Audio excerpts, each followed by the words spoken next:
ಶಬ್ದದಿಂದ ವರ್ಣಿಸುವುದು ಹೇಗೆ? ಅದಕ್ಕೇನೆಂದರೆ ಅದು ಅದ್ಭುತವಾಗಿತ್ತು. ಇನ್ನೇನು ಹೇಳೋದು, ಅತ್ಯದ್ಭುತವಾಗಿತ್ತು ಆ ಮಗು. ತಮ್ಮ ಅದ್ಭುತಂ ಬಾಲಕಂ ಅಂಬುಜೇಕ್ಷಣಂ ಚತುರ್ಭುಜಂ, 4 ಕೈ ಇತ್ತು ಹುಟ್ಟುವಾಗ. ಆ ಮಗು ಹುಟ್ಟುವಾಗ ದೇವಕಿಗೆ ಕಂಡ ರೂಪ ಚತುರ್ಭುಜವಾಗಿತ್ತು. ಮತ್ತು ಶಂಖ ಗದಾದ್ಯುದಾಯುಧಂ, ಶಂಖಚಕ್ರ ಗದಾ ಪದ್ಮಗಳನ್ನು ಧರಿಸಿತ್ತು. ಶ್ರೀವತ್ಸ ಲಕ್ಷ್ಮಂ, ಎದೆಯಲ್ಲಿ ಶ್ರೀವತ್ಸ ಇತ್ತು. ಗಲಶೋಭಿ ಕೌಸ್ತುಭಂ, ಕುತ್ತಿಗೆಯಲ್ಲಿ ಕೌಸ್ತುಭ ಮಣಿ ಇತ್ತು. ಪೀತಾಂಬರವನ್ನು ಹುಟ್ಟಿತ್ತು. ಸಾಂದ್ರ ಪಯೋಧ ಸೌಭಗಂ, ಮೋಡದಂತೆ ನೀಲಿ ಬಣ್ಣವಿತ್ತು. ಹೀಗೆ ಆಚಾರ್ಯರು ಇಲ್ಲಿ ಯಾವ ರೀತಿ ಪೀತಾಂಬರವನ್ನು ವರ್ಣನೆ ಮಾಡು, ಎದೆಯಲ್ಲಿ ಶ್ರೀವತ್ಸವನ್ನು ವರ್ಣನೆ ಮಾಡು, 4 ಕೈಗಳು, ಎಲ್ಲಿ ಚಕ್ರಶಂಖ ಗದಾಪದ್ಮಗಳನ್ನು ಧ್ಯಾನ ಮಾಡು ಅಂತ ಹೇಳ್ತಾರಲ್ಲ, ಅದು ಅವತಾರ ಕಾಲದಲ್ಲಿ ದೇವಕಿಗೆ ಕಂಡ ರೂಪ, ವಸುದೇವನಿಗೆ ಕಂಡ ರೂಪ. ವಸುದೇವ ದೇವಕಿಯರು ಅದನ್ನು ಕಂಡಿದ್ದಾರೆ. ಮತ್ತು ಜರ ಅನ್ನತಕ್ಕಂಥ ವ್ಯಾಧ ಬಾಣ ಬಿಟ್ಟ. ಕೃಷ್ಣ ಅವತಾರ ಸಮಾಪ್ತಿ ಮಾಡಿ ಹೊರಟು ಹೋಗಬೇಕು ಈ ಭೂಮಿಯಿಂದ ಅಂತ ಬಯಸಿದಾಗ, ಆ ಬಾಣ ತಾಗಿದಾಗ ಕೃಷ್ಣ ತನ್ನ ಅವತಾರ ಸಮಾಪ್ತಿ ಮಾಡಲಿಕ್ಕೆ ತೀರ್ಮಾನ ಮಾಡಿದ. ಜರನಿಗೆ ಗೊತ್ತಾಯಿತು ತಾನು ಬಾಣ ಬಿಟ್ಟದ್ದು ಹಕ್ಕಿಗಲ್ಲ, ಕೃಷ್ಣರಿಗೆ. ಆಗ ಜರ ಓಡಿ ಬರ್ತಾನೆ. ಓಡಿ ಬಂದು ತನ್ನನ್ನು ಕ್ಷಮಿಸಬೇಕು ಅಂತ ಕಾಲಿಗೆ ಅಡ್ಡ ಬೀಳ್ತಾನೆ. ಆಗಲೂ ಕೂಡ ಕೃಷ್ಣ ಆ ಜರನಿಗೆ ಚತುರ್ಭುಜನಾಗಿ ಕಾಣಿಸಿಕೊಂಡ ಅಂತ ಭಾಗವತಲ್ಲಿ ಹೇಳ್ತಾರೆ. ಹಾಗೆ ಭಗವಂತ ಅವತಾರ ಮಾಡುವಾಗ ಚತುರ್ಭುಜನಾಗಿ ಕಾಣಿಸಿಕೊಂಡಿದ್ದಾನೆ, ಅವತಾರ ಸಮಾಪ್ತಿಯಲ್ಲಿ ಚತುರ್ಭುಜನಾಗಿ ಕಾಣಿಸಿಕೊಂಡಿದ್ದಾನೆ. ಮಧ್ಯದಲ್ಲಿ ದ್ವಾರಕೆಯಲ್ಲಿ ಹಸ್ತಿನಪುರದಲ್ಲಿ ಓಡಾಡುವಾಗೆಲ್ಲ 2 ಕೈ, ಆದರೆ ವಿಶೇಷವಾದ ಸಂದರ್ಭಗಳಲ್ಲಿ ಅವನ ಆತ್ಮೀಯರಿಗೆ ಚತುರ್ಭುಜದ ದರ್ಶನ ಆಗಿತ್ತು ಅನ್ನೋದು ಮಾತ್ರ ನಮಗೆ ಗೊತ್ತಾಗುತ್ತೆ. ಯಾಕೆಂದರೆ ಅರ್ಜುನ ಒಂದು ಮಾತು ಹೇಳ್ತಾನೆ ನೋಡಿ, ಕೃಷ್ಣ ವಿಶ್ವರೂಪ ತೋರಿಸಿ ಆದಮೇಲೆ, ಕೃಷ್ಣ ನಿನ್ನ ವಿಶ್ವರೂಪವನ್ನು ನಾನು ನೋಡಲಾರೆ, ನನಗೆ ಭಯವಾಗುತ್ತೆ, ಮತ್ತೇನು ಮಾಡಬೇಕು, ನಿನ್ನ ನಿಜರೂಪ ತೋರಿಸು. ಯಾವುದದು? ತೇನೈವ ರೂಪೇಣ ಚತುರ್ಭುಜೇನ, ಅದು ಬೇಕಾದ್ರೆ ನೋಡ್ತೀನಿ ನಾನು. ನಿನ್ನ ಆ 4 ತೋಳುಗಳ ರೂಪವನ್ನು ನನಗೆ ತೋರಿಸು, ಚಕ್ರಶಂಖ ಗದಾ ಪದ್ಮಧಾರಿಯಾಗಿ ಚತುರ್ಭುಜನಾಗಿ ನನ್ನ ಮುಂದೆ ತೋರು ಅಂತ ಹೇಳ್ತಾನೆ. ಹಾಗಾಗಿ ಅರ್ಜುನನಿಗೂ ಕೂಡ ಭಗವಂತನ ಆ ಚತುರ್ಭುಜ ರೂಪ ದರ್ಶನ ಆಗಿತ್ತು. ದೇವಕಿ ವಸುದೇವರಿಗಾಗಿತ್ತು. ಆಮೇಲೆ ಅವತಾರ ಸಮಾಪ್ತಿ ಕಾಲದಲ್ಲಿ ಜರ ಆ ರೂಪವನ್ನು ಕಂಡಿದ್ದ. ಅದನ್ನು ವಿಶೇಷವಾಗಿ ಭಗವಂತನ ಧ್ಯಾನದಲ್ಲಿ ಸದಾ, ಇಲ್ಲಿಯೂ ಕೂಡ ನಾವು ವಿಶ್ವ ತೈಜಸ ಪ್ರಾಜ್ಞಾ ಅವರ ಧ್ಯಾನ ಮಾಡುವಾಗಲೂ ಏನು ಹೇಳಿದರು, ಮುಖ 19 ಇದ್ದರೂ ಕೂಡ ಕಾಲು 2 ಕೈ 4, ಚತ್ವಾರ, ಹಸ್ತ 4, ಪಾದ 2, ಹಸ್ತ 4, ಹೀಗೆ ಚತುರ್ಭುಜತ್ವದ ಉಪಾಸನೆ ಅನ್ನೋದು ಭಗವಂತನ ಉಪಾಸನೆಯಲ್ಲಿ ಒಂದು ವಿಶಿಷ್ಟವಾದಂಥ ಉಪಾಸನೆ. ಎಲ್ಲ ಶಾಸ್ತ್ರಕಾರರು ಎಲ್ಲ ರೂಪಗಳಲ್ಲೂ ಅದನ್ನು ಹೇಳ್ತಾರೆ. ಈ 4 ಭುಜಗಳು ಏನನ್ನು ಸಂಕೇತಿಸ್ತವೆ? ಧರ್ಮ, ಅರ್ಥ, ಕಾಮ, ಮೋಕ್ಷ. ಧರ್ಮ, ಅರ್ಥ, ಕಾಮ, ಮೋಕ್ಷಗಳನ್ನು ಸಂಕೇತಿಸುವಂಥ ಚತುರ್ಭುಜಗಳು. ನಮಗೆ ಈ 4 ಕೊಡತಕ್ಕ ಭಗವಂತ. ಪುರುಷಾರ್ಥ ಪ್ರದ ಅಂತ ಅರ್ಥ ಚತುರ್ಭುಜ ಅಂದರೆ. ಆ ಧರ್ಮಾರ್ಥ ಕಾಮ ಮೋಕ್ಷಗಳನ್ನು ಪ್ರತಿನಿಧಿಸುವಂಥ 4 ಆಯುಧಗಳು. ಚಕ್ರ ಅನ್ನೋದು ಧರ್ಮದ ಸಂಕೇತ, ಅಧರ್ಮ ನಾಶದ ಸಂಕೇತ. ಧರ್ಮದ ವೃದ್ಧಿ ಧರ್ಮಚಕ್ರ ಅಂತಲೇ ಹೆಸರು. ಮತ್ತು ಅಧರ್ಮವನ್ನು ನಾಶ ಮಾಡುವುದಕ್ಕೂ ಚಕ್ರವೇ. ಚಕ್ರ ಪ್ರಯೋಗ ಮಾಡಿ ದುಷ್ಟರನ್ನು, ಅಧಾರ್ಮಿಕರನ್ನು ನಾಶ ಮಾಡ್ತಾನೆ. ಅಧರ್ಮದ ನಾಶ ಮತ್ತು ಧರ್ಮದ ವೃದ್ಧಿಯ ಸಂಕೇತ ಚಕ್ರ. ಶಂಖ ಅನ್ನೋದು ನಮಗೆ ಗೊತ್ತಿದೆ, ಶಂಖ ಲಕ್ಷ್ಮೀ ಸನ್ನಿಧಾನ ಇರತಕ್ಕಂಥ ಸಂಪತ್ಕರ, ಅದು ಅರ್ಥದ ಸಂಕೇತ. ಮನೆಯಲ್ಲಿ ಶಂಖ ಇದ್ದರೆ ಅದು ಸಂಪತ್ಕರ ಅಂತ ಅನ್ನತಕ್ಕಂಥದ್ದು. ಶಂಖ ನಾದವೇ ಸಂಪತ್ಕರ. ಶಂಖದ ಧ್ವನಿ ಅದು ಹಾಗೆ ಸಂಪತ್ತಿಗೆ ವಿರೋಧಿಗಳಾಗಿರ್ತಕ್ಕ ದಾರಿದ್ರ್ಯ ಮತ್ತು ಅದಕ್ಕೆ ಪೋಷಕವಾಗಿರತಕ್ಕಂಥ ದುಷ್ಟ ಶಕ್ತಿಗಳು ಏನಿವೆ, ಆಸುರಿ ಶಕ್ತಿಗಳು, ಶಂಖದ ನಾದ ಎಷ್ಟು ದೂರ ಕೇಳುತ್ತೆ ಅಷ್ಟು ದೂರ ಆಸುರಿ ಶಕ್ತಿಗಳು ಆ ತೋಟದಲ್ಲಿ ಕೂಡ ಸುಳಿಯುವುದಿಲ್ಲ ಅಂತ. ಅದಕ್ಕೋಸ್ಕರ ಬೆಳಗ್ಗೆ ಸಾಯಂಕಾಲ ಎದ್ದು ಶಂಖ ನಾದ ಮಾಡ್ತಿದ್ದರು. 4 ದಿಕ್ಕುಗಳಲ್ಲಿ, ತೋಟದ 4 ಮೂಲೆಗಳಲ್ಲಿ ಹೋಗಿ ಶಂಖ ಊದುವುದು ನಾನು ಕಂಡಿದ್ದೇನೆ ಹಿಂದೆ ಹೆಣ್ಮಕ್ಕಳು. ಯಾಕೆಂದರೆ ಇಡೀ ಆ ವಾತಾವರಣದಲ್ಲಿ ಶಂಖನಾದ, ಅದರ ವೈಬ್ರೇಷನ್ ತುಂಬಬೇಕು ಅಂತ. ಅಷ್ಟು ಜಾಗಕ್ಕೆ ದುಃಖ ದಾರಿದ್ರ್ಯಗಳ ನಿಯಮನ ಮಾಡತಕ್ಕಂಥ ಆಸುರಿ ಶಕ್ತಿಗಳು ಬರುವುದಿಲ್ಲ. ಶಂಖನಾದದಿಂದ ಗರ್ಭಾಹ ದೇವಾರಿ ನಾರೀಣಾಂ ವಿಶೀರ್ಯಂತೆ ಸಹಸ್ರಧಾನ್. ಆಸುರಿ ಶಕ್ತಿಗಳು ಎಷ್ಟು ಶಂಖನಾದಕ್ಕೆ ಹೆದರ್ತಾವೆ ಅಂದರೆ, ದುಷ್ಟಶಕ್ತಿ ಅಸುರ ಸ್ತ್ರೀಯರ ಗರ್ಭದಲ್ಲಿ ಮಗು ಇದ್ದರೆ ಆ ಗರ್ಭಸ್ರಾವಾಗಿ ಹೋಗುತ್ತೆ ಅಂತ ಶಂಖನಾದದಿಂದ. ಅಷ್ಟು ಶಂಖದ ನಾದ ಮಾಂಗಲಿಕ ಅಂತ ಪ್ರಾಚೀನರು ಅದನ್ನು ಗುರುತಿಸಿದ್ರು. ಅದು ಮಹಾ ಸಂಪತ್ಕರ, ಅದು ಲಕ್ಷ್ಮೀ ಸನ್ನಿಧಾನ ಇರತಕ್ಕಂಥದ್ದು. ಅದಕ್ಕೋಸ್ಕರ ಶಂಖೆ ಲಕ್ಷ್ಮೀನಾರಾಯಣಾಭ್ಯಾಂ ನಮಃ. ಶಂಖ ಪೂಜೆ ಮಾಡುವಾಗ ಅದರಲ್ಲಿ ಲಕ್ಷ್ಮೀನಾರಾಯಣರನ್ನೇ ಪೂಜೆ ಮಾಡೋದು. ಶಂಖಂ ಚಂದ್ರಾರ್ಕ ದೈವತ್ಯಂ ಮಧ್ಯೆ ವರ್ಣದೈವತಂ ಪೃಷ್ಠೇ ಪ್ರಜಾಪತಿಸ್ತತ್ರ ಅಗ್ರೇ ಗಂಗಾ ಸರಸ್ವತಿ ಎಲ್ಲ ಆದರೂ ಕೂಡ ಶಂಖ ದೇವತೆಗಳ ಅಂತರ್ಯಾಮಿಯಾಗಿ ಲಕ್ಷ್ಮೀನಾರಾಯಣನನ್ನೇ ಶಂಖದಲ್ಲಿ ಪೂಜೆ ಮಾಡೋದು. ಸಂಪತ್ಕರವಾಗಿರತಕ್ಕಂಥದ್ದು ಶಂಖನಾದ ಅನ್ನೋದು ಸಂಪತ್ತಿನ ಸಂಕೇತ. ಶಂಖ ಅನ್ನೋದು ಸಂಪತ್ತಿನ ಸಂಕೇತ, ವಿಜಯದ ಸಂಕೇತ ಮತ್ತು ದಾರಿದ್ರ್ಯ ನಾಶದ ಸಂಕೇತ. ಹೇಗೆ ಚಕ್ರ ಅನ್ನೋದು ಅಧರ್ಮ ನಾಶದ ಮತ್ತು ಧರ್ಮ ವೃದ್ಧಿಯ ಸಂಕೇತವೋ, ಹಾಗೆ ಶಂಖ ಅನ್ನೋದು ದಾರಿದ್ರ್ಯ ನಾಶದ ಮತ್ತು ಸಂಪತ್ತಿನ ವೃದ್ಧಿಯ ಸಂಕೇತ. ಗದೆ ಅನ್ನುವಂಥದ್ದು ಇಂದ್ರಿಯ ಸಂಯಮದ ಸಂಕೇತ. ಅಂದರೆ ಕಾಮ ಅನ್ನೋದು ಸ್ವಚ್ಛಂದ ಆಗಬಾರದು, ಅದು ನಿಯಮಿತ ನಿರ್ಬದ್ಧ ಕಾಮ ಆಗಬೇಕು. ಆಗ ಮಾತ್ರ ಅದು ಸುಖಪ್ರದ. ಸ್ವಚ್ಛಂದ ಕಾಮ ಮನುಷ್ಯನಿಗೆ ಅನಪೇಕ್ಷಿತ. ಪದ್ಮ ಅನ್ನೋದು ಶಾಂತಿಯ, ಮೋಕ್ಷದ ಸಂಕೇತ. ಹೀಗೆ ಈ 4 ಆಯುಧಗಳು ಅಂತ ನಾವು ಹೇಳ್ತೇವೆ. ವಸ್ತುತಃ ಪದ್ಮ ಆಯುಧ ಅಲ್ಲ, ಆದರೂ ಆಯುಧ ಅಂತಂದರೆ ಕೈಯಲ್ಲಿ ಧರಿಸಿರತಕ್ಕಂಥ, ಅದರಿಂದ ಅದು ಒಂದು ದೃಷ್ಟಿಯಿಂದ ಆಯುಧವೇ. ಯಾಕೆಂದರೆ ಪದ್ಮ ಅನ್ನೋದು ಜ್ಞಾನದ ವೃದ್ಧಿಯ ಸಂಕೇತ, ಶಾಂತಿಯ ಸಂಕೇತ, ಅಶಾಂತಿಯ ನಾಶದ ಸಂಕೇತ. ಅಶಾಂತಿಯನ್ನು ನಾಶ ಮಾಡುವುದು ಅಂದರೆ ಅದೊಂದು ನಾಶಕ್ರಿಯೆ, ಆಯುಧ ಧರ್ಮ ಆಯಿತು. ಹಾಗಾಗಿ ಎಲ್ಲವನ್ನು ಕೈಯಲ್ಲಿ ಹಿಡಿದಿರತಕ್ಕಂಥದ್ದನ್ನು ಆಯುಧ ಅಂತ ಹೇಳ್ತಾರೆ. ಈ 4 ಆಯುಧಗಳ ಮೂಲಕ 4 ಪುರುಷಾರ್ಥಗಳನ್ನು ಸಂಕೇತಿಸಿದ್ದು. ಇವಾಗ ನಮಗೆ ಈ ಕೈಯಲ್ಲಿ ಬದಲಿಸುವುದು ಯಾಕೆ ಅನ್ನೋದಕ್ಕೆ ಒಂದು ವಿಶೇಷವಾದ ಅರ್ಥ ಬಂತೀಗ. ನಮ್ಮ ಉಪಾಸನೆಯಲ್ಲಿ ಧರ್ಮ ಅನ್ನೋದು ಮುಖ್ಯ ಉದ್ದೇಶ ಆಗಿದ್ದಾಗ ಇಲ್ಲಿ ಧರ್ಮ ಚಕ್ರ ಪ್ರಾರಂಭ ಮಾಡಿ. ಸಂಪತ್ತು ನಮಗೆ ಉಪಾಸನೆಯಲ್ಲಿ ಮುಖ್ಯ ಉದ್ದೇಶ ಆಗಿದ್ದಾಗ ಮೊದಲನೇ ಕೈಯಲ್ಲಿ ಶಂಖ ಬರಲಿ. ಅಭಿಲಷಿತ ಕಾಮಪ್ರಾಪ್ತಿಯಾಗಿದ್ದಾಗ ಮೊದಲನೇ ಕೈಯಲ್ಲಿ ಗದೆ ಬರಲಿ. ಅಲ್ಲ, ಇದು ಯಾವುದು ಬೇಡ, ನನಗೆ ಮೋಕ್ಷ ಬೇಕು ಅಂದರೆ ಇಲ್ಲಿ ಪದ್ಮನ ತಗೊಳ್ರಿ. ಈ ಆಯುಧಗಳ ಬದಲಾವಣೆಯಿಂದ ನಮ್ಮ ಕಾನ್ಸೆಪ್ಟಿನ ಬದಲಾವಣೆ ನಮಗೆ ಗೊತ್ತಾಗುತ್ತೆ. ಯಾವ ಯಾವ ಉದ್ದೇಶದಿಂದ ನಾವು ಉಪಾಸನೆ ಮಾಡ್ತೇವೆ ಆ ಉದ್ದೇಶಗಳಿಗೆ ಪ್ರಿಫರೆನ್ಸಿನ ಪ್ರಕಾರ ಆಯುಧಗಳು ಚೇಂಜ್ ಆಗ್ತಾ ಇರ್ತವೆ. ನಮಗೆ ಮೊದಲು ಧರ್ಮ ಬೇಕು ಸ್ವಾಮಿ, ಧರ್ಮ ನಾಶ ಆಗಿದೆ, ಆಮೇಲೆ ದುಡ್ಡು, ಹಾಗಾದರೆ ಚಕ್ರ ಶಂಖ. ನಮಗೆ ಧರ್ಮ ಮಾಡಬೇಕು ಅಂತುಂಟು, ಧರ್ಮ ಮಾಡಲಿಕ್ಕೆ ದುಡ್ಡಿಲ್ಲ ಸ್ವಾಮಿ, ಹಾಗಾದರೆ ಮೊದಲು ಶಂಖ, ಆಮೇಲೆ ಧರ್ಮ ಮಾಡಲಿ ಚಕ್ರ. ಹೀಗೆ ಅಂದರೆ ಅದರ ಉಪಾಸನೆಯಲ್ಲಿ ನಮ್ಮ ಕಾನ್ಸೆಪ್ಟು ಹೇಗೆ, ಅದಕ್ಕೆ ಅನುಗುಣವಾಗಿ ಆ ಆಯುಧಗಳು ಬದಲಾಗ್ತಾ ಹೋಗ್ತವೆ. ಚಕ್ರ ಶಂಖ ಆಗ್ಬೋದು, ಶಂಖ ಚಕ್ರ ಆಗ್ಬೋದು, ಗದಾ ಚಕ್ರ ಶಂಖ ಪದ್ಮ ಆಗ್ಬೋದು, ಪದ್ಮ ಚಕ್ರ ಶಂಖ ಗದಾ ಆಗ್ಬೋದು, ಏನೂ ಆಗಬಹುದು. ಹಾಗಾಗಿ ಒಂದೊಂದು ರೂಪದಲ್ಲಿ ಒಂದೊಂದು ರೀತಿಯ ಆಯುಧದ ವ್ಯತ್ಯಾಸ ಇದೆ. ಅದರಿಂದ ಆ ಧರ್ಮಾರ್ಥ ಕಾಮ ಮೋಕ್ಷಗಳ ಅನುಸಂಧಾನದ ಆರ್ಡರ್, ನಮ್ಮ ಕಾನ್ಸೆಪ್ಟಿನ ಬದಲಾವಣೆಯನ್ನು ಈ 4 ಆಯುಧಗಳ ಬದಲಾವಣೆ ಸೂಚಿಸ್ತದೆ. ಅದು ಯಾವುದನ್ನೂ ಆಗಬಹುದು. ಜನರಲ್ ಆಗಿ ಆಚಾರ್ಯ ಹೇಳಿದರು, ಮೊದಲನೇ ರೂಪವನ್ನು ತಗೊಂಡ್ರು ಕೇಶವ. ಕೇಶವನಿಗೆ ಶಂಖಚಕ್ರ ಗದಾ ಪದ್ಮ. ಈ ಶಂಖಚಕ್ರ ಗದಾ ಪದ್ಮಧಾರಿಯಾಗಿರತಕ್ಕಂಥ ಭಗವಂತ, ಅದರಲ್ಲಿ ಒಂದು ವಿಶೇಷ ಇದೆ. ಏನು ಅಂದರೆ ಚಕ್ರ ಶಂಖ ಗದಾ ಪದ್ಮ ಅಂತ ನಾವು ಹೇಳ್ತೇವೆ, ಚಕ್ರಶಂಖ ಅಂತ. ಇದಕ್ಕೆ ಅಭಿಮಾನಿಗಳಾಗಿರ್ತಕ್ಕಂಥ ದೇವತೆಗಳನ್ನು ನಾವು ಯೋಚನೆ ಮಾಡಿದರೆ, ಚಕ್ರದ ಅಭಿಮಾನಿ ದುರ್ಗೆ, ಲಕ್ಷ್ಮೀ ರೂಪ ಅದು. ಆದ್ದರಿಂದ ಶ್ರೀಚಕ್ರ ಅಂತ ಹೇಳ್ತಾರೆ. ಶ್ರೀಚಕ್ರ ಪೂಜೆ ಅಂತ ಕೆಲವರು ಮಾಡ್ತಾರೆ. ಅವರು ಪೂಜೆ ಮಾಡೋರಿಗೆ ಅದು ಏನು ಮಾಡ್ತೇವೆ ಅಂತಲೂ ಗೊತ್ತಿಲ್ಲ, ಅದೇನೇನೋ ಅಧ್ವಾನ ಮಾಡ್ತಾರೆ. ಅದು ಶ್ರೀಚಕ್ರ ಅಂದರೆ ಲಕ್ಷ್ಮಿಯ ಸನ್ನಿಧಾನ. ಚಕ್ರ ವಿಷ್ಣು ಚಕ್ರ ಅದು ಲಕ್ಷ್ಮೀ ಸ್ವರೂಪ.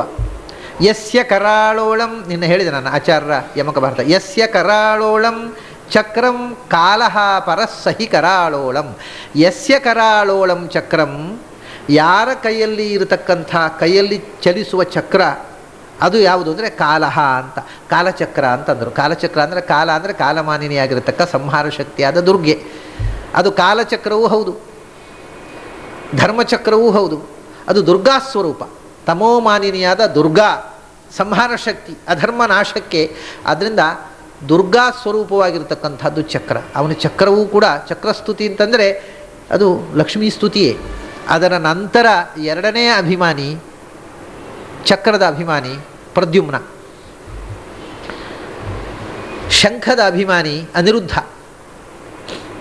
ಕಾಮ ಮಗ ಮತ್ತು ಮೊಮ್ಮಕ್ಕಳು, ಒಂದು ಕೈಲಿ ಮಗನನ್ನು ಒಂದು ಕೈಲಿ ಮೊಮ್ಮಗನನ್ನು ಹಿಡ್ಕೊಂಡ ಹಾಗೆ.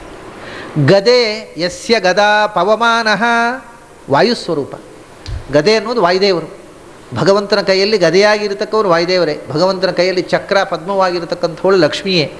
ಆಮೇಲೆ ಚಕ್ರ ಶಂಖ ಅಂದರೆ ಕಾಮ ಅನಿರುದ್ಧ ಪ್ರದ್ಯುಮ್ನರು ಹೌದು. ಹೀಗೆ ಈ ದೇವತಾ ಮೂರ್ತಿಗಳನ್ನೇ ಆಯುಧವಾಗಿ ಮಾಡಿ ಹಿಡ್ಕೊಂಡಿರತಕ್ಕಂಥ ಭಗವಂತನನ್ನು ಧ್ಯಾನ ಮಾಡುವವರು.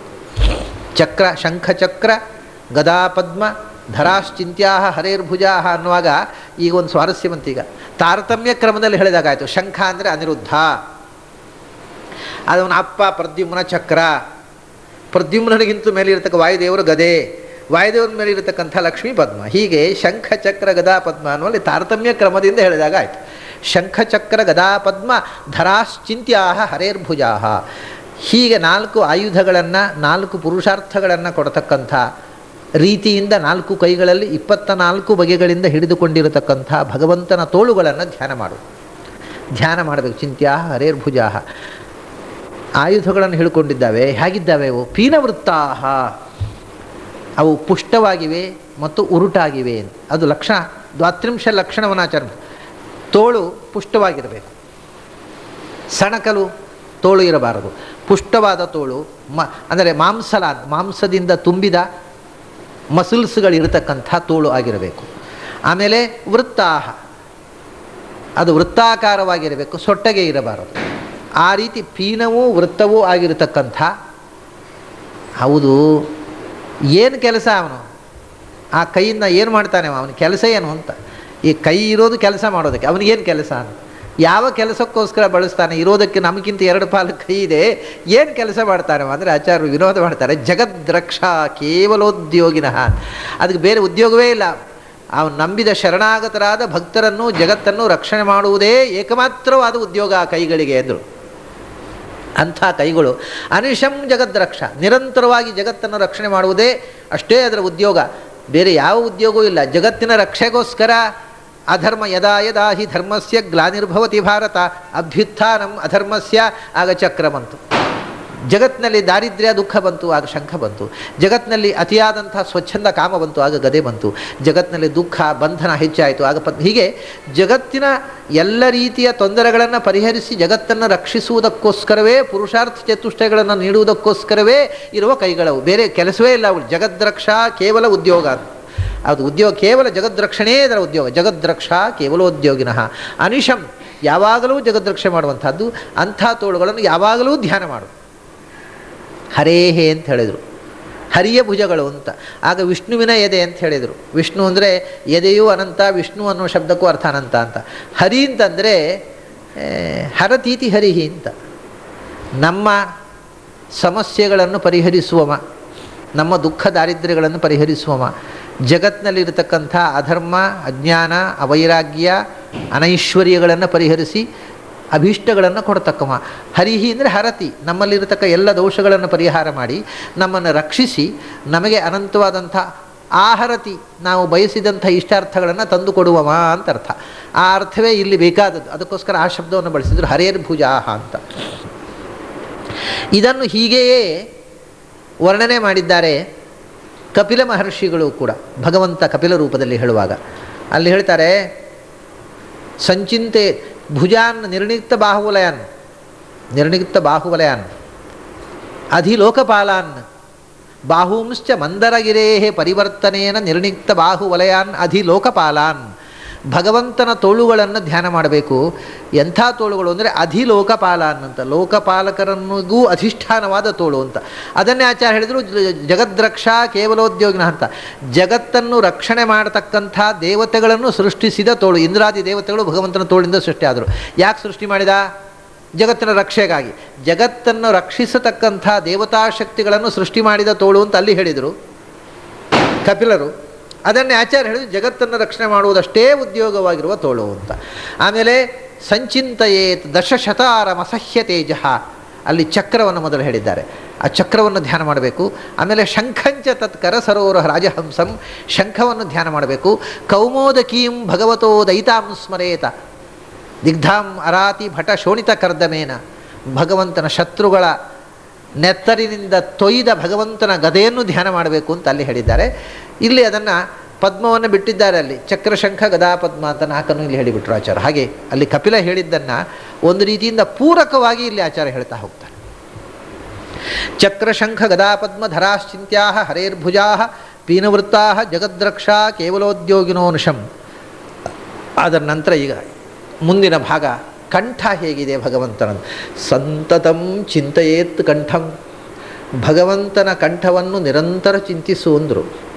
ಎಂಥ ಕಂಠ ಅದು? ಸಂತತವಾದ ಕಂಠ. ಅಂದರೆ ಸಂತತ ಅಂದರೆ ಆಮ್ನಿ ಪ್ರೆಸೆಂಟು ಅಂತ. ಹೇಗೆ ಎದೆ ತೋಳಿನ ಮಧ್ಯದಲ್ಲಿ ಇದ್ದರೂ ಜಗತ್ತನ್ನೆಲ್ಲ ವ್ಯಾಪಿಸಿದೆಯೋ, ಇದು ಕುತ್ತಿಗೆ ಎನ್ನುವುದು ಹೆಗಲ ಮೇಲೆ ಇದ್ದರೂ ಕೂಡ ಇಡೀ ಜಗತ್ತಿನಲ್ಲಿ ವ್ಯಾಪಿಸಿರತಕ್ಕಂಥದ್ದು. ಸಂತತಂ ಅಂದರೆ ಆಮ್ನಿ ಪ್ರೆಸೆಂಟ್. ಅದನ್ನು ಸಂತತಂ ಅಂದರೆ ಆಲ್ವೇಸ್, ಯಾವಾಗಲೂ ಚಿಂತಿಸು.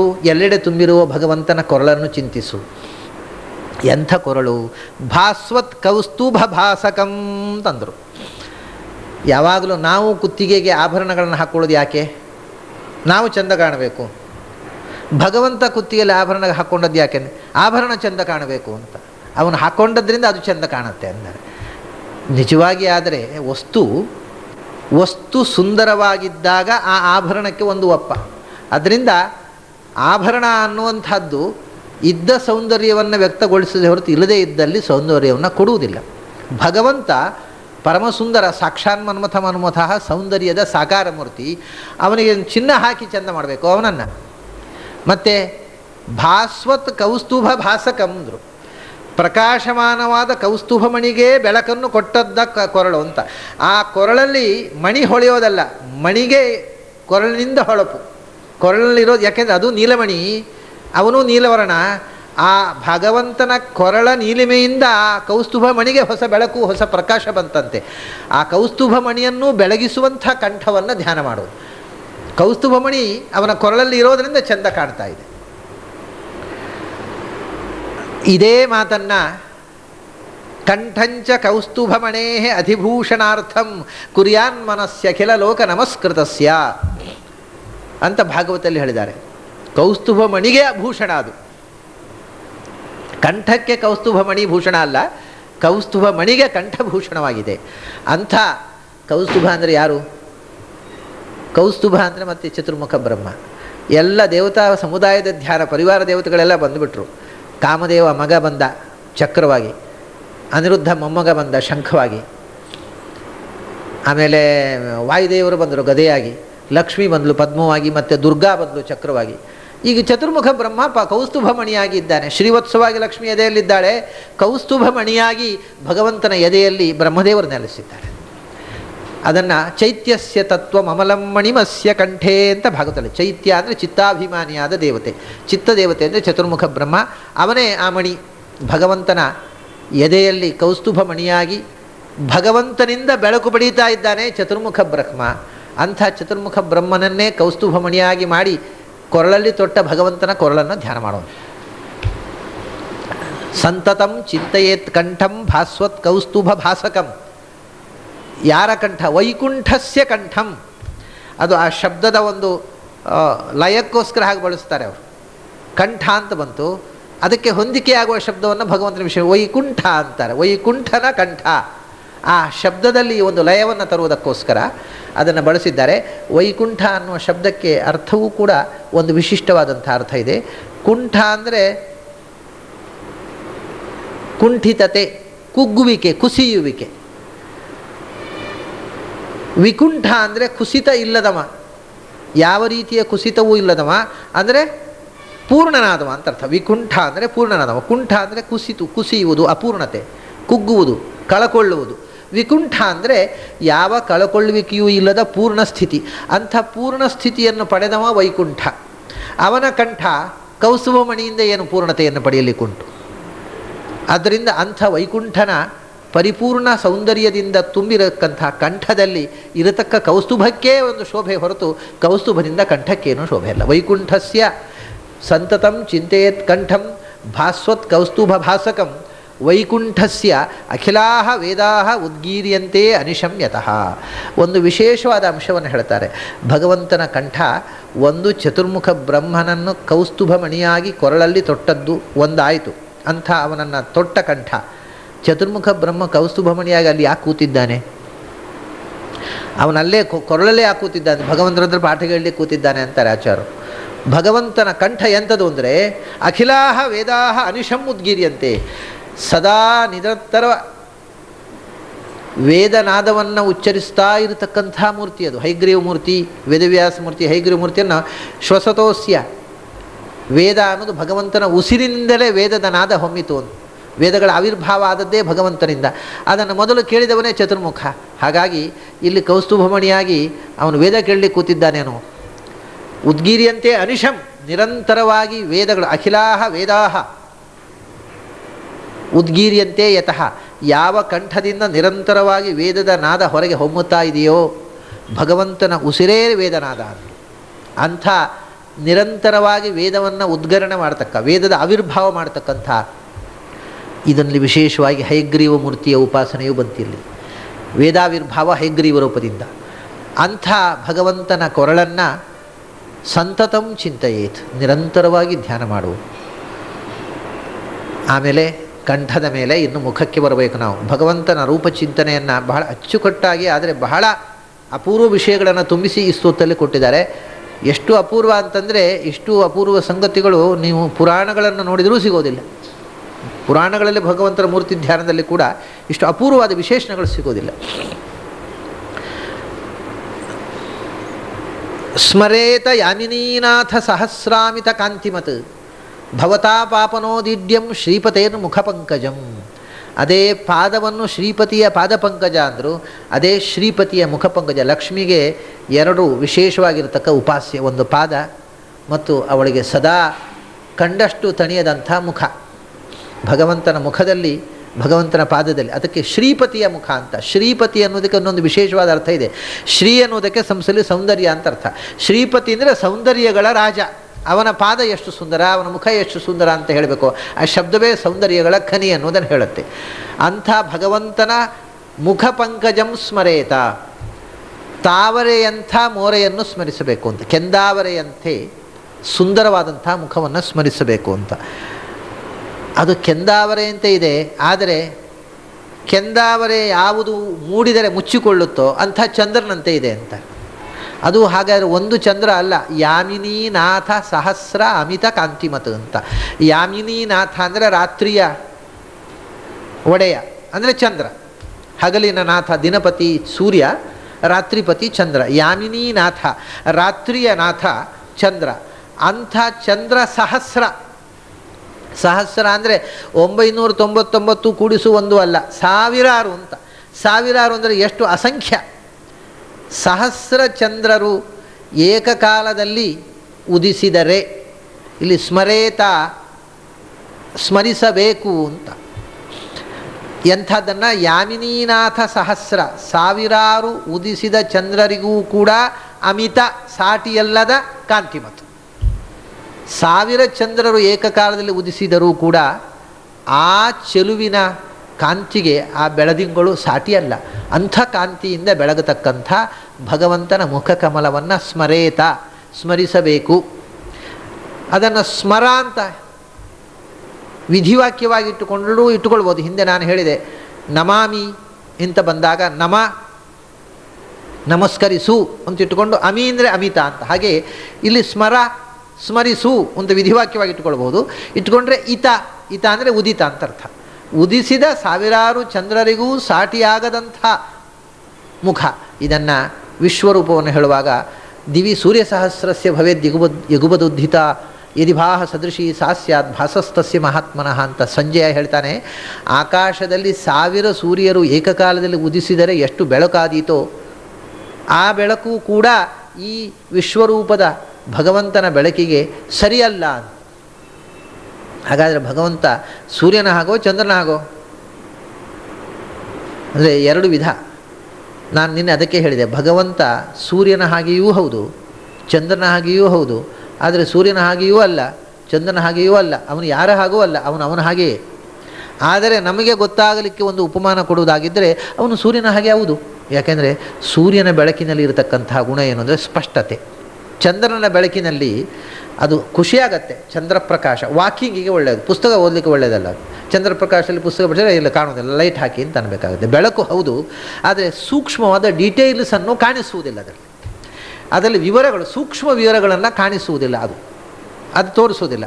ಆದರೆ ಚಂದ್ರಪ್ರಕಾಶ ಮನಸ್ಸಿಗೆ ಆಹ್ಲಾದವನ್ನು ಕೊಡುತ್ತೆ, ಖುಷಿ ಕೊಡುವ, ತಂಪು ಕೊಡತಕ್ಕಂಥ ಬೆಳಕು ಅದು. ಇದು ಹಾಗಲ್ಲ, ಇದು ಸ್ಪಷ್ಟತೆಯನ್ನು ಕೊಡುವ ಬೆಳಕು. ಸೂರ್ಯಪ್ರಕಾಶದಲ್ಲಿ ಎಂಥ ಸಣ್ಣ ಅಕ್ಷರವನ್ನು ಕೂಡ ಬೆಳಕಿನಲ್ಲಿ ಓದಬಹುದು ನಾವು ಸೂರ್ಯಪ್ರಕಾಶದಲ್ಲಿ. ಮತ್ತೊಂದು ದೀಪ ಬೇಡ, ಯಾಕೆಂದರೆ ಸೂರ್ಯಪ್ರಕಾಶಕ್ಕಿಂತ ಹೆಚ್ಚು ಪ್ರಖರವಾದ ದೀಪವನ್ನು ಮನುಷ್ಯ ಇನ್ನೂ ಸೃಷ್ಟಿ ಮಾಡಲಿಲ್ಲ. ನಾವು ಸೂರ್ಯಪ್ರಕಾಶಕ್ಕೆ ಕಿಟಕಿ ಬಾಲ ಹಾಕೊಂಡು ಒಳಗೆ ದೀಪ ಹಾಕ್ಬೋದು, ಆದರೆ ಮಧ್ಯಾಹ್ನ ಹೊತ್ತು ಓಪನ್ ಗ್ರೌಂಡಿನಲ್ಲಿ ಕೂತ್ಕೊಂಡು ಅದು ಕಾಣುವುದಿಲ್ಲ ಅಂತ ಬೇರೆ ಟಾರ್ಚ್ ಹಿಡಿಯಲಿಕ್ಕೆ ಉಂಟ. ಹಾಗಾಗಿ ಸ್ಪಷ್ಟತೆಗೆ ದೃಷ್ಟಾಂತ ಸೂರ್ಯನ ಬೆಳಕು, ಆದರೆ ಆ ಪ್ರಶಾಂತತೆ, ಸೌಮ್ಯತೆ, ಆ ಆನಂದಕ್ಕೆ ತಂಪಿಗೆ ದೃಷ್ಟಾಂತ ಚಂದ್ರನ ಬೆಳಕು. ಭಗವಂತನ ಬೆಳಕು ಎರಡೂ ಹೌದು. ಸೂರ್ಯನ ಪ್ರಕಾಶದಂತೆ ಸ್ಪಷ್ಟ ಅದು, ಚಂದ್ರನ ಪ್ರಕಾಶದಂತೆ ಅದು ಶಾಂತ.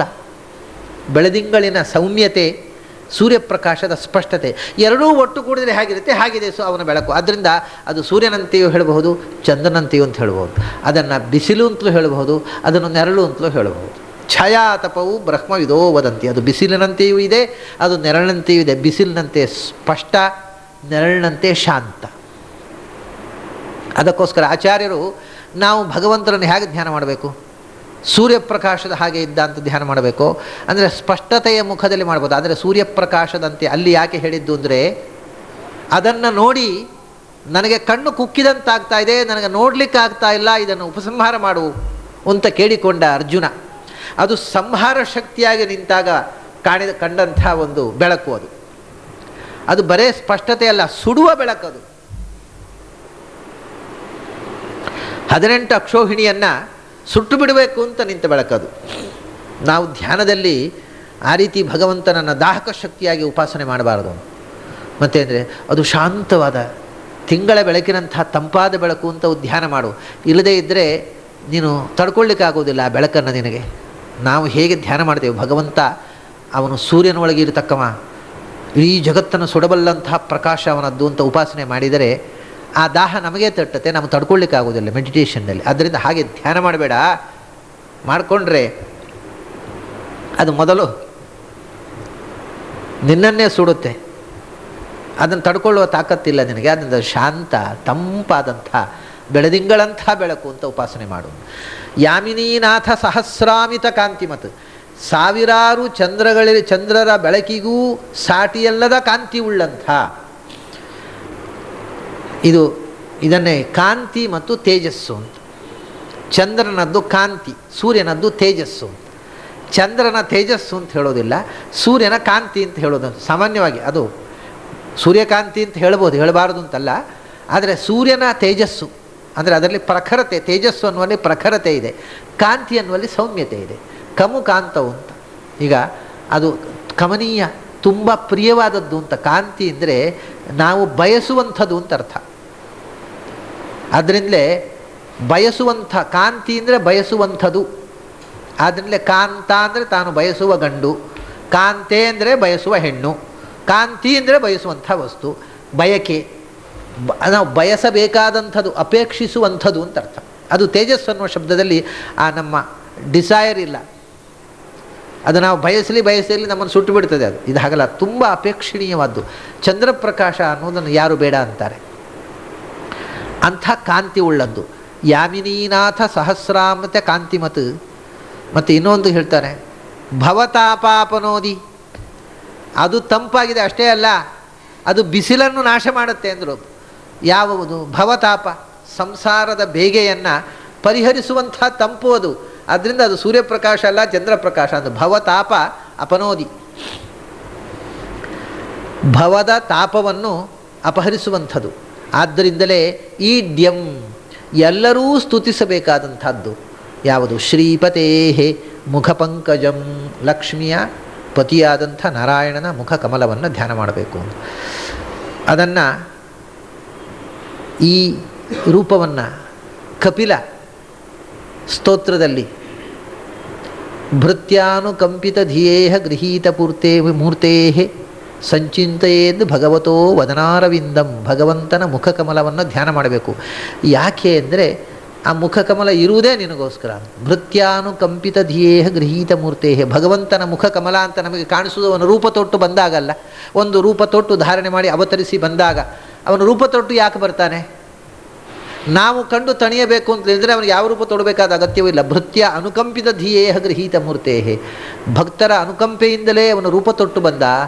ಅವನು ತೊಟ್ಟು ಬಂದಾಗಲೂ ಅವನ ಮುಖವನ್ನು ನೀನು ನೋಡಲಿಲ್ಲ ಅಂದರೆ ನಿನಗೋಸ್ಕರ ಅವನು ರೂಪ ತೊಟ್ಟು ಬಂದ, ಅದನ್ನು ನೋಡು ಅಂತಾರೆ. ಅದನ್ನು ಅವರ ಅನುಕಂಪದಿಂದ ಬಂದದ್ದರಿಂದಲೇ ಇವರು ಹೇಳಿದರು ಬೆಳದಿಂಗಳಿನಂತೆ ಶಾಂತವಾಗಿ ಆನಂದವನ್ನು ಕೊಡ್ತಕ್ಕಂಥ ರೂಪ. ಆಮೇಲೆ ಸ್ಮರೇತ ಯಾಮಿನೀನಾಥ ಸಹಸ್ರಾಮಿತ ಕಾಂತಿಮತ್ ಭವತಾಪಾಪನೋದಿ ಈಡ್ಯಂ ಶ್ರೀಪತೇರ್ ಮುಖಪಂಕಜಂ ಪೂರ್ಣಾನನ್ಯ ಸುಖೋದ್ಭಾಸಿ ಮಂದಸ್ಮಿತಮಧೀಶಿತು ಗೋವಿಂದಸ್ಯ ಸದಾಚಿಂತ್ಯಂ ನಿತ್ಯಾನಂದ ಪದಪ್ರದಂ. ಪೂರ್ಣ ಅನನ್ಯ ಸುಖೋದ್ಭಾಸಿ ಮಂದಸ್ಮಿತಂ. ಈಗ ಇಡೀ ಭಗವಂತನ ಮುಖವನ್ನು ಒಟ್ಟಂದದಲ್ಲಿ ಹೇಳಿದ ಮೇಲೆ ಇನ್ನು ಹೇಳಬೇಕಾದ್ದು ಭಗವಂತನ ಮುಗುಳು ನಗೆ, ಮಂದ, ಆಮೇಲೆ ಕಣ್ಣಿನಿಂದ ಬಾಯಿಯಿಂದ ತುಟಿಯಿಂದ ನಗುವುದು, ಕಣ್ಣಿನಿಂದ ನಗುವುದು. ಕಣ್ಣಿನ ನಗುವನ್ನು ವರ್ಣಿಸಬೇಕು, ತುಟಿಯ ನಗುವನ್ನು ವರ್ಣಿಸಬೇಕು, ಆಮೇಲೆ ಹುಬ್ಬು.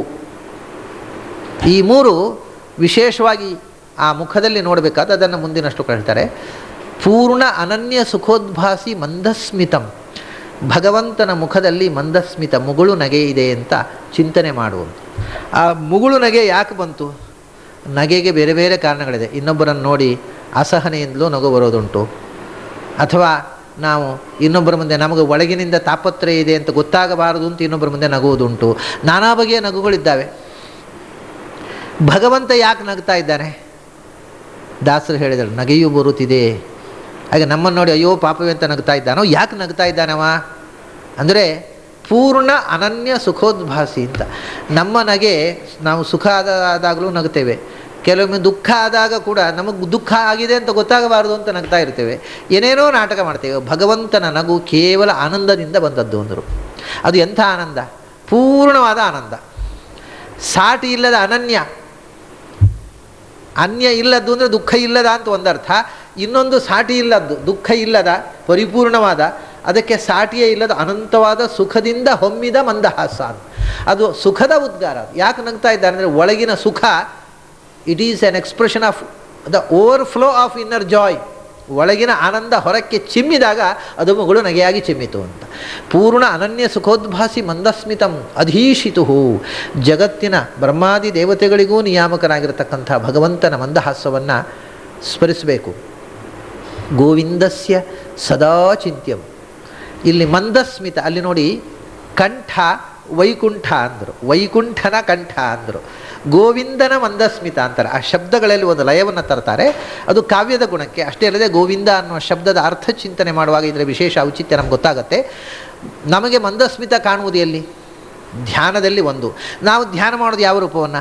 ಭಗವಂತನ ಅವತಾರ ರೂಪಗಳನ್ನೇ. ಒಂದೋ ಕೃಷ್ಣ, ಒಂದೋ ರಾಮ, ಹೀಗೆ ಭಗವಂತನ ಯಾವುದೋ ಒಂದು ರೂಪವನ್ನು ನಾವು ಧ್ಯಾನ ಮಾಡ್ತೇವೆ.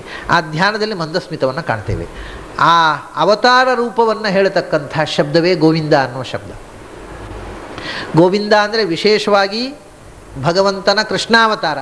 ಅದು ಅಲ್ಲದೆ ಭಗವಂತನ ಎಲ್ಲ ಅವತಾರಗಳನ್ನು ಗೋವಿಂದ ಶಬ್ದ ಹೇಳ್ತದೆ. ಅದಕ್ಕೋಸ್ಕರ ಭೂಮಿಗೆ ಇಳಿದು ಬಂದ ಭಗವಂತನ ಅಂತ ಅರ್ಥ ಗೋವಿಂದಸ್ಯ ಅಂದರೆ. ಗೋವಿಂದ ಅನ್ನೋ ಶಬ್ದಕ್ಕೆ ಭೂಮಿಗೆ ಇಳಿದು ಬಂದ ಭಗವಂತ ಅಂತ ಅರ್ಥ. ಯಾವ ರೂಪವನ್ನು ಚಿಂತಿಸಬಹುದು ಅವನ ಮಂದಹಾಸವನ್ನು. ಅದಕ್ಕೋಸ್ಕರ ಭಗವಂತ ನಮ್ಮನ್ನು ಉದ್ಧಾರ ಮಾಡೋದಕ್ಕೋಸ್ಕರ ಭೂಮಿಗೆ ಇಳಿದು ಬಂದ. ಅಂಥ ಭೂಮಿಗೆ ಇಳಿದು ಬಂದ ಭಗವಂತನ ಮಂದಹಾಸವನ್ನು ಸದಾ ಚಿಂತ್ಯಂ. ಯಾಕೆಂದರೆ ನಿತ್ಯಾನಂದ ಪದಪ್ರದಂ, ಅದು ಆನಂದದಿಂದ ಹೊಮ್ಮಿದ್ದು. ಆನಂದದ ಎಕ್ಸ್ಪ್ರೆಷನ್ನೇ ಅವನ ಮುಗುಳುನಗೆ. ಆ ಮುಗುಳುನಗೆಯನ್ನು ನಾವು ಸದಾ ಧ್ಯಾನಿಸಿದರೆ ನಮಗೂ ನಿತ್ಯ ಆನಂದವಾದ ಪದವನ್ನು ಮೋಕ್ಷಪ್ರದವಾದಂಥ ಮಂದಹಾಸ ಅದು. ಆ ಮಂದಹಾಸವನ್ನು ನೆನೆದರೆ ನಮಗೆ ಅಮಂದವಾದ ಆನಂದ ಸಿಗುತ್ತೆ. ಆ ಮೋಕ್ಷಪ್ರದವಾದ ಮಂದಹಾಸವನ್ನು ಸದಾ ಚಿಂತ್ಯಂ, ಸದಾ ನೆನಪಿಸಬೇಕು ಅಂತ. ಇದನ್ನು ಇದೇ ಅರ್ಥದಲ್ಲಿ ಕಪಿಲ ಮಹರ್ಷಿಗಳು ಹೇಳಿದುಂಟು. ಹಾಸಂಹರೇಹೇ ಅವನತಾಖಿಲ ಲೋಕ ತೀವ್ರ ಶೋಕಾಶ್ರು ಸಾಗರ ವಿಶೋಷಣಮತ್ಯುದಾರಂ. ಭಗವಂತನ ಮಂದಹಾಸ ಎಂಥದ್ದು ಅಂದರೆ ಅವನತಾಖಿಲ ಲೋಕ ತೀವ್ರ ಶೋಕಾಶ್ರು ಸಾಗರ ವಿಶೋಷಣ ಅಂತ. ಯಾರು ಶರಣಾಗ್ತಾರೆ ಅಂಥವರ ಅಖಿಲ ಶೋಕ, ತೀವ್ರ ಶೋಕ, ಸಂಸಾರದ ಕಡು ಕಷ್ಟ ಏನಿದೆ, ಆ ಕಷ್ಟ ಮತ್ತು ಕಣ್ಣೀರು, ಶೋಕ ಅಶ್ರು, ಆ ದುಃಖದ ಕಣ್ಣೀರಿನ ಸಾಗರವನ್ನು ಬತ್ತಿಸಿ ಆನಂದಮಯವಾದ ಸ್ಥಿತಿಯನ್ನು ಕೊಡತಕ್ಕಂಥದ್ದು ಅಂತ ಅಲ್ಲಿ ಹೇಳಿದರು. ಅದನ್ನೇ ಆಚಾರ್ಯರು ನಿತ್ಯಾನಂದ ಪದಪ್ರದಂ ಅಂತ ಹೇಳಿದರು. ಹೀಗೆ ಭಗವಂತನ ಮಂದಹಾಸವನ್ನು ನೆನೆದು, ಅದು ನಿತ್ಯಾನಂದ ಪದಪ್ರದವಾಗಿರತಕ್ಕಂಥ ಮಂದಹಾಸವನ್ನು ನೆನೆದು ನಿತ್ಯಾನಂದದ ಸಾಧನೆಗೆ ನಾವು ಅದನ್ನು ಬಳಸಿಕೊಳ್ಳಬೇಕು. ಈ ಪದ್ಯದ ಜೊತೆಗೆ ಇವತ್ತು ಈ ಚಿಂತನವನ್ನು ನಿಲ್ಲಿಸೋಣ. ಇನ್ನೂ 2-3 ಶ್ಲೋಕಗಳಿದೆ. ಇದರಲ್ಲಿ ಒಂದು ಈ ಭಗವಂತನ ಅನೇಕ ಅವತಾರ ರೂಪಗಳನ್ನು ಹೇಳತಕ್ಕಂಥ ಶಬ್ದ ಬಂದಿದೆ ಅಂತ ಹೇಳಿದೆ ನಾನು, ಗೋವಿಂದ ಶಬ್ದ. ಆ ಶಬ್ದದ ನಿರ್ವಚನವನ್ನು ನಾವು ನೋಡಬೇಕು. ಅದು ಎಷ್ಟು ಅವತಾರ ರೂಪಗಳನ್ನು ಹೇಳ್ತಾರೆ. ಮುಖ್ಯವಾಗಿ ಕೃಷ್ಣ ಅವತಾರವನ್ನು ಹೇಳ್ತದೆ. ಗೋವಿಂದ ಅಂದರೆ ಗೋವುಗಳನ್ನು ಸಲಹಿದ ಗೋಪಾಲ ಅಂತರ್ಥ. ಗೋಪಾಲ ಕೃಷ್ಣ. ಅದನ್ನು ಯಾಕೆ ಹೇಳ್ತಾರೆ ಅಂದರೆ, ಕೃಷ್ಣನ ಅವತಾರದಲ್ಲಿ ಒಂದು ವಿಶೇಷ ಅಂಶ ಏನು ಗೊತ್ತೋ, ಕೃಷ್ಣಾವತಾರ ಅನ್ನೋದು ಮಂದಹಾಸಕ್ಕೆ ಮೀಸಲಾದ ಅವತಾರ. ಅಲ್ಲಿ ಯಾವಾಗಲೂ ನಗ್ತಾ ಇರೋನವ. ಅರ್ಜುನ ಯುದ್ಧರಂಗಕ್ಕೆ ಹೋಗಿ ಎದುರಿನಲ್ಲಿ ಭೀಷ್ಮ ದ್ರೋಣಾದಿಗಳನ್ನು ನೋಡಿ ನನಗೆ ಯುದ್ಧ ಬೇಡ ಅಂತ ಕೈ ಚೆಲ್ಲಿ ಕೂತು ವಿಷೀದಂತಮಿದಂಬಚ ಅಂತವನು ಅಲ್ಲಿ ದುಃಖಗ್ರಸ್ತನಾದಾಗ ಕೂಡ ಇವನು ಪ್ರಹಸನ್ನಿವ ಭಾರತ, ನಗ್ತಾ ಕೂತಿದ್ದನು. ಆದ್ದರಿಂದ ನಗು ಅನ್ನೋದು ಕೃಷ್ಣನ ಸ್ಪೆಷಾಲಿಟಿ. ಎಂಥ ಸಂದರ್ಭದಲ್ಲೂ ಮುಖದಲ್ಲಿ ಮಂದಹಾಸವನ್ನು ಮಾಸದೇ ನಿಂತಹ ರೂಪ ಅದು. ಅದಕ್ಕೋಸ್ಕರ ಆ ಗೋಪಾಲಕನಾದ ಕೃಷ್ಣನ ಮಂದಹಾಸವನ್ನು ಸದಾ ನೆನಪಿಸಿಕೋ ಅಂತ ಒಂದು ಮಾತು. ಅದಲ್ಲದೆ ಗೋವಿಂದ ರೂಪ ಅನ್ನುವಂಥದ್ದು, ಗೋವಿಂದ ಶಬ್ದ ಅನ್ನೋದು ಭಗವಂತನ ಅನೇಕ ಅವತಾರ ರೂಪಗಳನ್ನು ಹೇಳ್ತಕ್ಕಂಥ ಶಬ್ದ. ಅದರಲ್ಲಿ ಬರ್ತಕ್ಕ ವಿಶೇಷ ಅರ್ಥಗಳು ಮತ್ತು ಅದರಿಂದ ನಾವು ಕಾಣಬಹುದಾದಂಥ ಅನೇಕ ಅವತಾರಗಳ ಮುಖ ಹೇಗೆ ಎನ್ನುವ ಶಬ್ದದ ನಿರ್ವಚನೆಯನ್ನು ಮತ್ತು ಮುಂದಿನ 2-3 ಪದ್ಯಗಳನ್ನು ಕೂಡ ನಾಳೆ ದಿವಸ ನೋಡೋಣ. ಅಲ್ಲಿ ತನಕ ನಿಮಗೆಲ್ಲ ನನ್ನ ಅಭಿನಂದನೆಗಳು ಮತ್ತು ನಮಸ್ಕಾರ.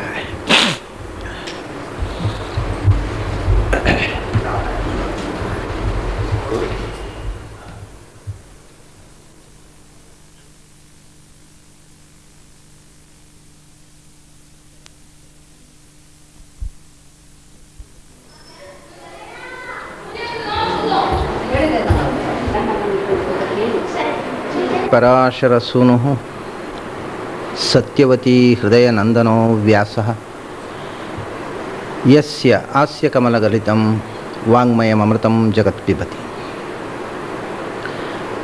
ಭುಜಗಭೋಗಾಭಮುದ್ಯಮ್ಯ ಹೃದಯಂ ನಿಜಭುಜಂ ದಕ್ಷಿಣಂ ಲಕ್ಷಣಾಢ್ಯಂ ಲಲಿತಮುದ್ರಿಕ್ತವಿಜ್ಞಾನಮುದ್ರಂ ಭಜ ಭಜ ಅನಂತಮಿತ್ಯಾಲಪಂತಂ ಪ್ರಣತವಾನ್ ಪ್ರಾಣಿನಾಂ ಪ್ರಾಣಭೂತಂ ಪ್ರಣತಿಭಿಃ ಪ್ರಣೇ ಪೂರ್ಣಬೋಧಂ.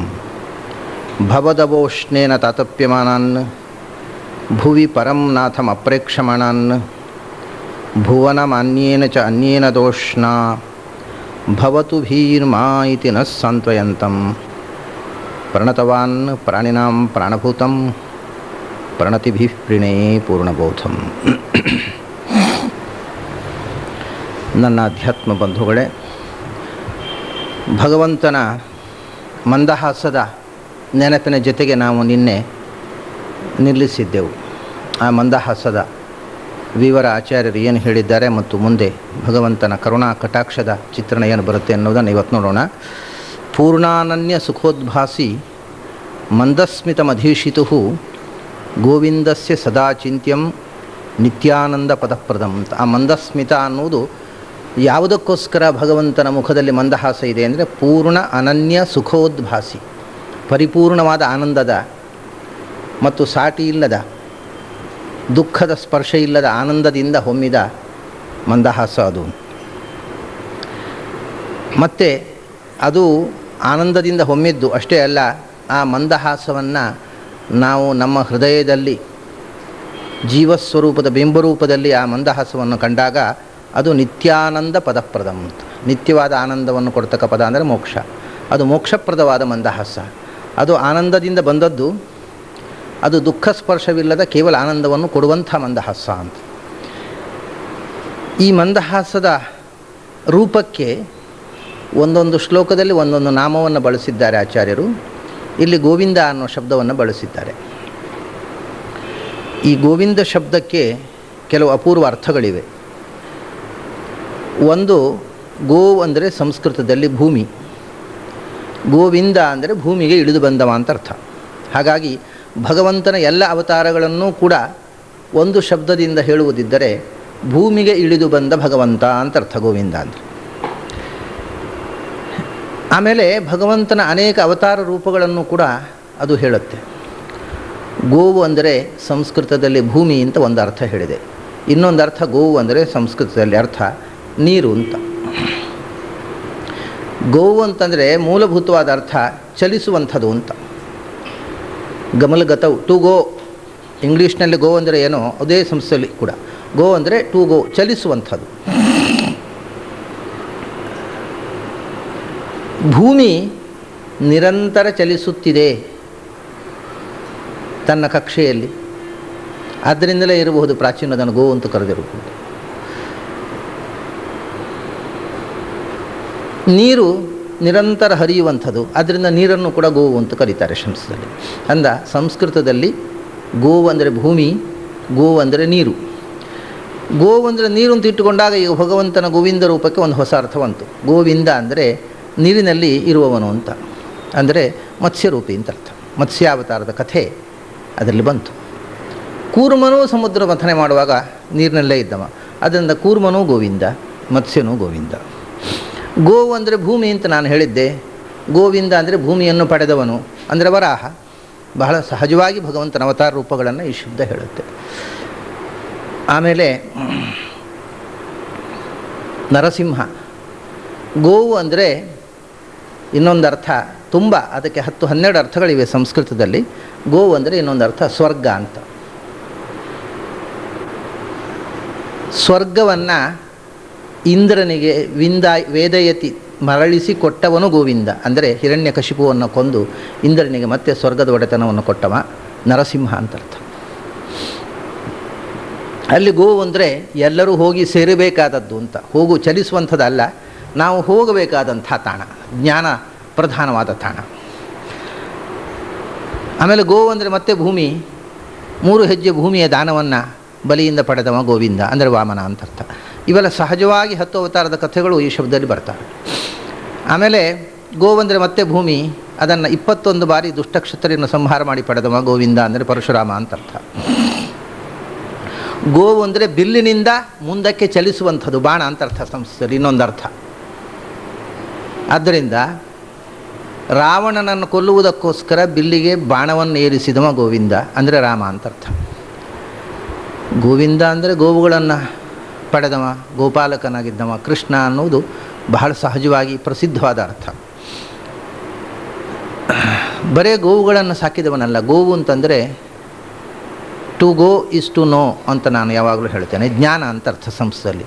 ಹೋಗುವುದು ಅಂದರೆ ತಿಳಿಯುವುದು ಅಂತ ಅರ್ಥ. ಅವನು ಮುಂದುವರಿತಾ ಇದ್ದಾನೆ, ಜ್ಞಾನ ಮಾರ್ಗದಲ್ಲಿ ಮುಂದುವರಿಯುವುದು. ಅಂದ ಗೋ ಅಂದರೆ ಜ್ಞಾನ, ಜ್ಞಾನ ಸಾಧನವಾಗಿರತಕ್ಕಂಥ ವೇದವಾಂಗ್ಮಯ. ಮತ್ತು ಗೋ ಅಂದರೆ ಜ್ಞಾನಿಗಳು, ಜ್ಞಾನಿಗಳು, ಜ್ಞಾನ ಸಾಧನವಾದ ವೇದ, ಇದೆಲ್ಲವೂ ಗೋ ಶಬ್ದದ ವಾಚ್ಯ. ಹಾಗಾಗಿ ಗೋವಿಂದ ಅಂದರೆ ಸಮಸ್ತ ವೇದ ಪ್ರತಿಪಾದ್ಯ ಅಂತ ಅರ್ಥ. ವೇದದಿಂದ ಜನ್ಯವಾದ ಜ್ಞಾನದಿಂದ ಗಮ್ಯ ಅಂತ ಅರ್ಥ. ವೇದಜ್ಞರಾಗಿರ್ತಕ್ಕಂಥ ಜ್ಞಾನಿಗಳಿಂದ ಪಡೆಯಲಿಕ್ಕೆ ಯೋಗ್ಯನಾದವ ಅಂತ ಅರ್ಥ. ಹೀಗೆ ಭಗವಂತ ಬರೇ ಹಸುಗಳನ್ನು ಸಲಹಿದವನಲ್ಲ. ಗೋವುಗಳು ಅಂದರೆ ವೇದಗಳು, ಪಶುಗಳು ಅಂದರೂ ವೇದಗಳು. ಸಂಸ್ಕೃತದಲ್ಲಿ ಗೋವುಗಳು ಪಶುಗಳು ಅಂತನ್ನುವುದನ್ನು ವೇದ ಅನ್ನುವ ಅರ್ಥದಲ್ಲಿ ಬಳಸ್ತಾರೆ. ಇದು ಒಂದು ಮುಖ. ಆದರೆ ಗೋವು ಅಂದರೆ ಜ್ಞಾನ ಅಂತ ಅನ್ನುವ ಅರ್ಥವನ್ನು ಹೇಳಿದೆ ನಾನು. ಗೋವು ಅಂದರೆ ಜ್ಞಾನ ಅಂತ ಅರ್ಥ ಇಟ್ಟುಕೊಂಡಾಗ ದೇವತೆಗಳಿಗೆ ಪ್ರಶಾಂತ ವಿದ್ಯೆಯ ಮೂಲಕ ಜ್ಞಾನವನ್ನು ಕೊಟ್ಟವ ಗೋವಿಂದ ಅಂದರೆ ಬುದ್ಧರೂಪ. ಹಾಗೆಯೇ ವೇದದ ಅರಿವನ್ನು, ಗೋವನ್ನು, ವೇದ ಧರ್ಮವನ್ನು ಮತ್ತೆ ದುಷ್ಟರ ಸಂಹಾರ ಮಾಡಿ ಸ್ಥಾಪನೆ ಮಾಡಿದವ ಗೋವಿಂದ ಅಂದರೆ ಕಲ್ಕಿ. ಹೀಗೆ ಗೋವಿಂದ ಶಬ್ದ ಭಗವಂತ ಭೂಮಿಗಿಳಿದು ಬಂದ ಭಗವಂತ ಅಂತ ಭಗವಂತನ ಅವತಾರ ರೂಪಗಳನ್ನು ಸಮಷ್ಟಿಯಾಗಿ ಹೇಳುತ್ತೆ. ಭಗವಂತನ ದಶಾವತಾರವನ್ನು ವ್ಯಷ್ಟಿಯಾಗಿ ಪ್ರತ್ಯೇಕವಾಗಿ ಹೇಳುತ್ತೆ. ಇನ್ನೂ ಅನೇಕ ಅರ್ಥಗಳಿವೆ. ಗೋವು ಅಂದರೆ ಕಿರಣ ಅಂತ ಅರ್ಥ ಸಂಸ್ಕೃತ. ಇನ್ನೊಂದು ಅರ್ಥ ಸೂರ್ಯನಿಂದ ಭೂಮಿಯೆಡೆಗೆ ಹರಿದು ಬರುವಂಥದ್ದು, ರೇಸ್, ಅದಕ್ಕೆ ಗೋವು ಅಂತಾರೆ. ಆ ಸೂರ್ಯ ಕಿರಣದಲ್ಲಿ ಸನ್ನಿಹಿತನಾಗಿ ಸೌರಶಕ್ತಿಯನ್ನು ಜಗತ್ತಿಗೆ ಕೊಡತಕ್ಕಂಥ ಸೂರ್ಯಮಂಡಲ ಮಧ್ಯಸ್ಥನಾದ ನಾರಾಯಣನು ಗೋವಿಂದ. ಗೋ ಅಂದರೆ ಕಿರಣ ಅಂತ ಹೇಗೆ ಅರ್ಥವೋ ಹಾಗೆ ನಾನು ನಿನ್ನೆ ಹೇಳಿದ್ದೆ, ಗೋದಾನ ಅಂದರೆ ಹೇರ್ ಕಟ್ಟಿಂಗು ಅಂತ, ಗೋ ಅಂದರೆ ಕೂದಲು ಅಂತ ಅರ್ಥ. ಸುಂದರವಾದ ಗುಂಗುರು ಕೂದಲನ್ನು ಪಡೆದ ಕೇಶವ ಅಂದರೂ ಗೋವಿಂದ ಅಂದರೂ ಒಂದೇ ಅರ್ಥ. ಸುಂದರವಾದ ಗುಂಗುರು ಕೂದಲುಳ್ಳವ ಗೋವಿಂದ. ಹೀಗೆ ಗೋ ಅಂದರೆ ಜ್ಞಾನ, ಗೋ ಅಂದರೆ ವೇದ, ಗೋ ಅಂದರೆ ಹಸು, ಗೋ ಅಂದರೆ ಭೂಮಿ, ಗೋ ಅಂದರೆ ನೀರು, ಗೋ ಅಂದರೆ ಸ್ವರ್ಗ, ಗೋ ಅಂದರೆ ಬಾಣ, ಗೋ ಅಂದರೆ ಕಿರಣ, ಗೋ ಅಂದರೆ ಕೇಶ, ಗೋ ಅಂದರೆ ಕಣ್ಣು, ವಿಷಯದತ್ತ ಹರಿಯುವಂಥದ್ದು. ಆದ್ದರಿಂದ ವಾಮನ ರೂಪದಿಂದ ಕಣ್ಣಿನಲ್ಲಿ ನೆಲೆಸಿದವ ಗೋವಿಂದ. ಮಧ್ಯೆ ವಾಮನ ಮಾಸೀನಂ ವಿಶ್ವೇ ದೇವಾಹ ಉಪಾಸತೆ. ಹೀಗೆ ಗೋವಿಂದ ಅನ್ನತಕ್ಕ ಶಬ್ದ ಭಗವಂತನ ಅನೇಕ ರೂಪಗಳನ್ನು ಹೇಳುವುದರಿಂದ ಆ ಭಗವಂತನ ಎಲ್ಲ ರೂಪಗಳಲ್ಲೂ ಸದಾ ಮಂದಹಾಸವನ್ನು ಧ್ಯಾನ ಮಾಡುವಂಥ ರಾಜ. ಗೋವಿಂದಸ್ಯ ಸದಾ ಚಿಂತ್ಯಂ ನಿತ್ಯಾನಂದ ಪದಪ್ರದಂ. ಮಂದಹಾಸವನ್ನು ಚಿಂತನೆ ಮಾಡಿದ ಮೇಲೆ ಆಮೇಲೆ ಭಗವಂತನ ಮಂದಹಾಸದ ಜೊತೆಗೆ ಕೃಪಾ ಕಟಾಕ್ಷ. ಭಗವಂತ ನಮ್ಮನ್ನು ಪ್ರೀತಿಯಿಂದ ನೋಡಬೇಕು, ಅವನ ಕಣ್ಣು ನಮ್ಮೆಡೆಗೆ ಹರಿಯಬೇಕು, ಅವನು ನಮ್ಮೆಡೆಗೆ ಗೋವಿಂದ ಆಗಬೇಕು. ಗೋ ಅಂದರೆ ಕಣ್ಣು, ಅದನ್ನು ನಮ್ಮೆಡೆಗೆ ಕಳಿಸಬೇಕು, ನಮಗೆ ಗೋವಿಂದನಾಗಬೇಕವ. ಅದಕ್ಕೋಸ್ಕರ ಮುಂದಿನ ಮಂತ್ರದಲ್ಲಿ ಅವರು ಹೇಳ್ತಾರೆ, ಸ್ಮರಾಮಿ ಭವ ಸಂತಾಪ ಹಾನಿದಾಮೃತ ಸಾಗರಂ ಪೂರ್ಣಾನಂದಸ್ಯ ರಾಮಸ್ಯ ಸಾನುರಾಗ ಅವಲೋಕನಂ. ಇಲ್ಲಿ ಮಾತ್ರ ಇಷ್ಟರ ತನಕ ಧ್ಯಾನಿಸಬೇಕು, ಚಿಂತಿಸಬೇಕು ಅಂತ ಹೇಳಿದವರು ಈಗ ಸ್ಮರಾಮಿ ಅಂತಾರೆ. ನನಗೆ ನೆನಪಿದೆ ಅಂತ ಹೇಳ್ತಾರೆ, ನಾನು ನೆನಪಿಸಿಕೊಳ್ತಾ ಇದ್ದೇನೆ. ಯಾರನ್ನ? ರಾಮಚಂದ್ರನ ಆ ಕರುಣಾ ಕಟಾಕ್ಷದ ನೋಟವನ್ನು ನಾನು ನೆನಪಿಸಿಕೊಳ್ತಾ ಇದ್ದೇನೆ ಅಂತಾರೆ. ಯಾಕೆ ಅದನ್ನು ಅವರು ಆ ಭಗವಂತನ ಕೃಪಾ ಕಟಾಕ್ಷದ ವರ್ಣನೆ ಮಾಡುವಾಗ ತಾನು ಆಂಜನೇಯ ರೂಪದಿಂದ ರಾಮಚಂದ್ರನ ಆ ಕರುಣೆಯ ಕಟಾಕ್ಷವನ್ನು